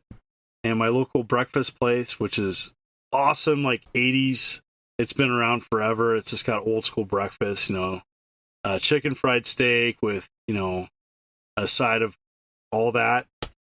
But yeah, rye bread. Glorious. Great answer. All right. I love it when people have a good answer for that one. There's a nice, thoughtful answer to that. Well done. Yeah. All right. Well, that is about all the consciousness I have left in me. Yeah. So that's going to do it. Thank you for visiting us, John. And that is our show. Join us next time for the May 10, 20, 30, 40. We'll be discussing notable game releases from May 10, 20, 30, and 40 years ago. We're on most social media platforms, and if you want to get in touch with us, we aren't very difficult to find. All it takes is a quick look at our show notes, and you'll see links to our social media accounts, as well as all manner of other fun stuff, like a link to our namesake, StoneAgeGamer.com, and more useful links than you can shake a joystick at. If you'd like to get early access to this show's episodes, as well as a bevy of other shows on the Geekade Podcast Network, check out our Patreon, also linked to in the show notes. It helps keep this show running week after week, and all our patrons are loved and appreciated. This show's theme song, Squared Roots, was written by Banjo Guy Ali. You can learn all about his wonderful music and more by following the link to his YouTube channel, also in the show notes. And as always, we'd like to thank our intrepid editor, Evan, for ditching us this week and making me do all the damn work. Evan, go jump in a lake. I'm just kidding. I love you. We'd like to thank all you folks for listening in the first place. John, where can the people find you? Plug your channel, your stuff. Yeah, I'm mostly on YouTube, John Hancock Retro. You can type in John Hancock. You'll see my lovely face with my lovely banner and my lovely videos. I've done 1,200 videos. I do 3 videos a week. I'm also on X. I'm also on TikTok. I'm also on Facebook. I'm mostly on YouTube. And so I'm on YouTube and some other places that don't really matter. Find me on YouTube, and then you can find the links for everything else. So thank you so much for having me on. Of course. Thank you so much Thanks for joining being us. here, man. Yeah. All right. And with that said, on behalf of Dan and myself, keep playing games.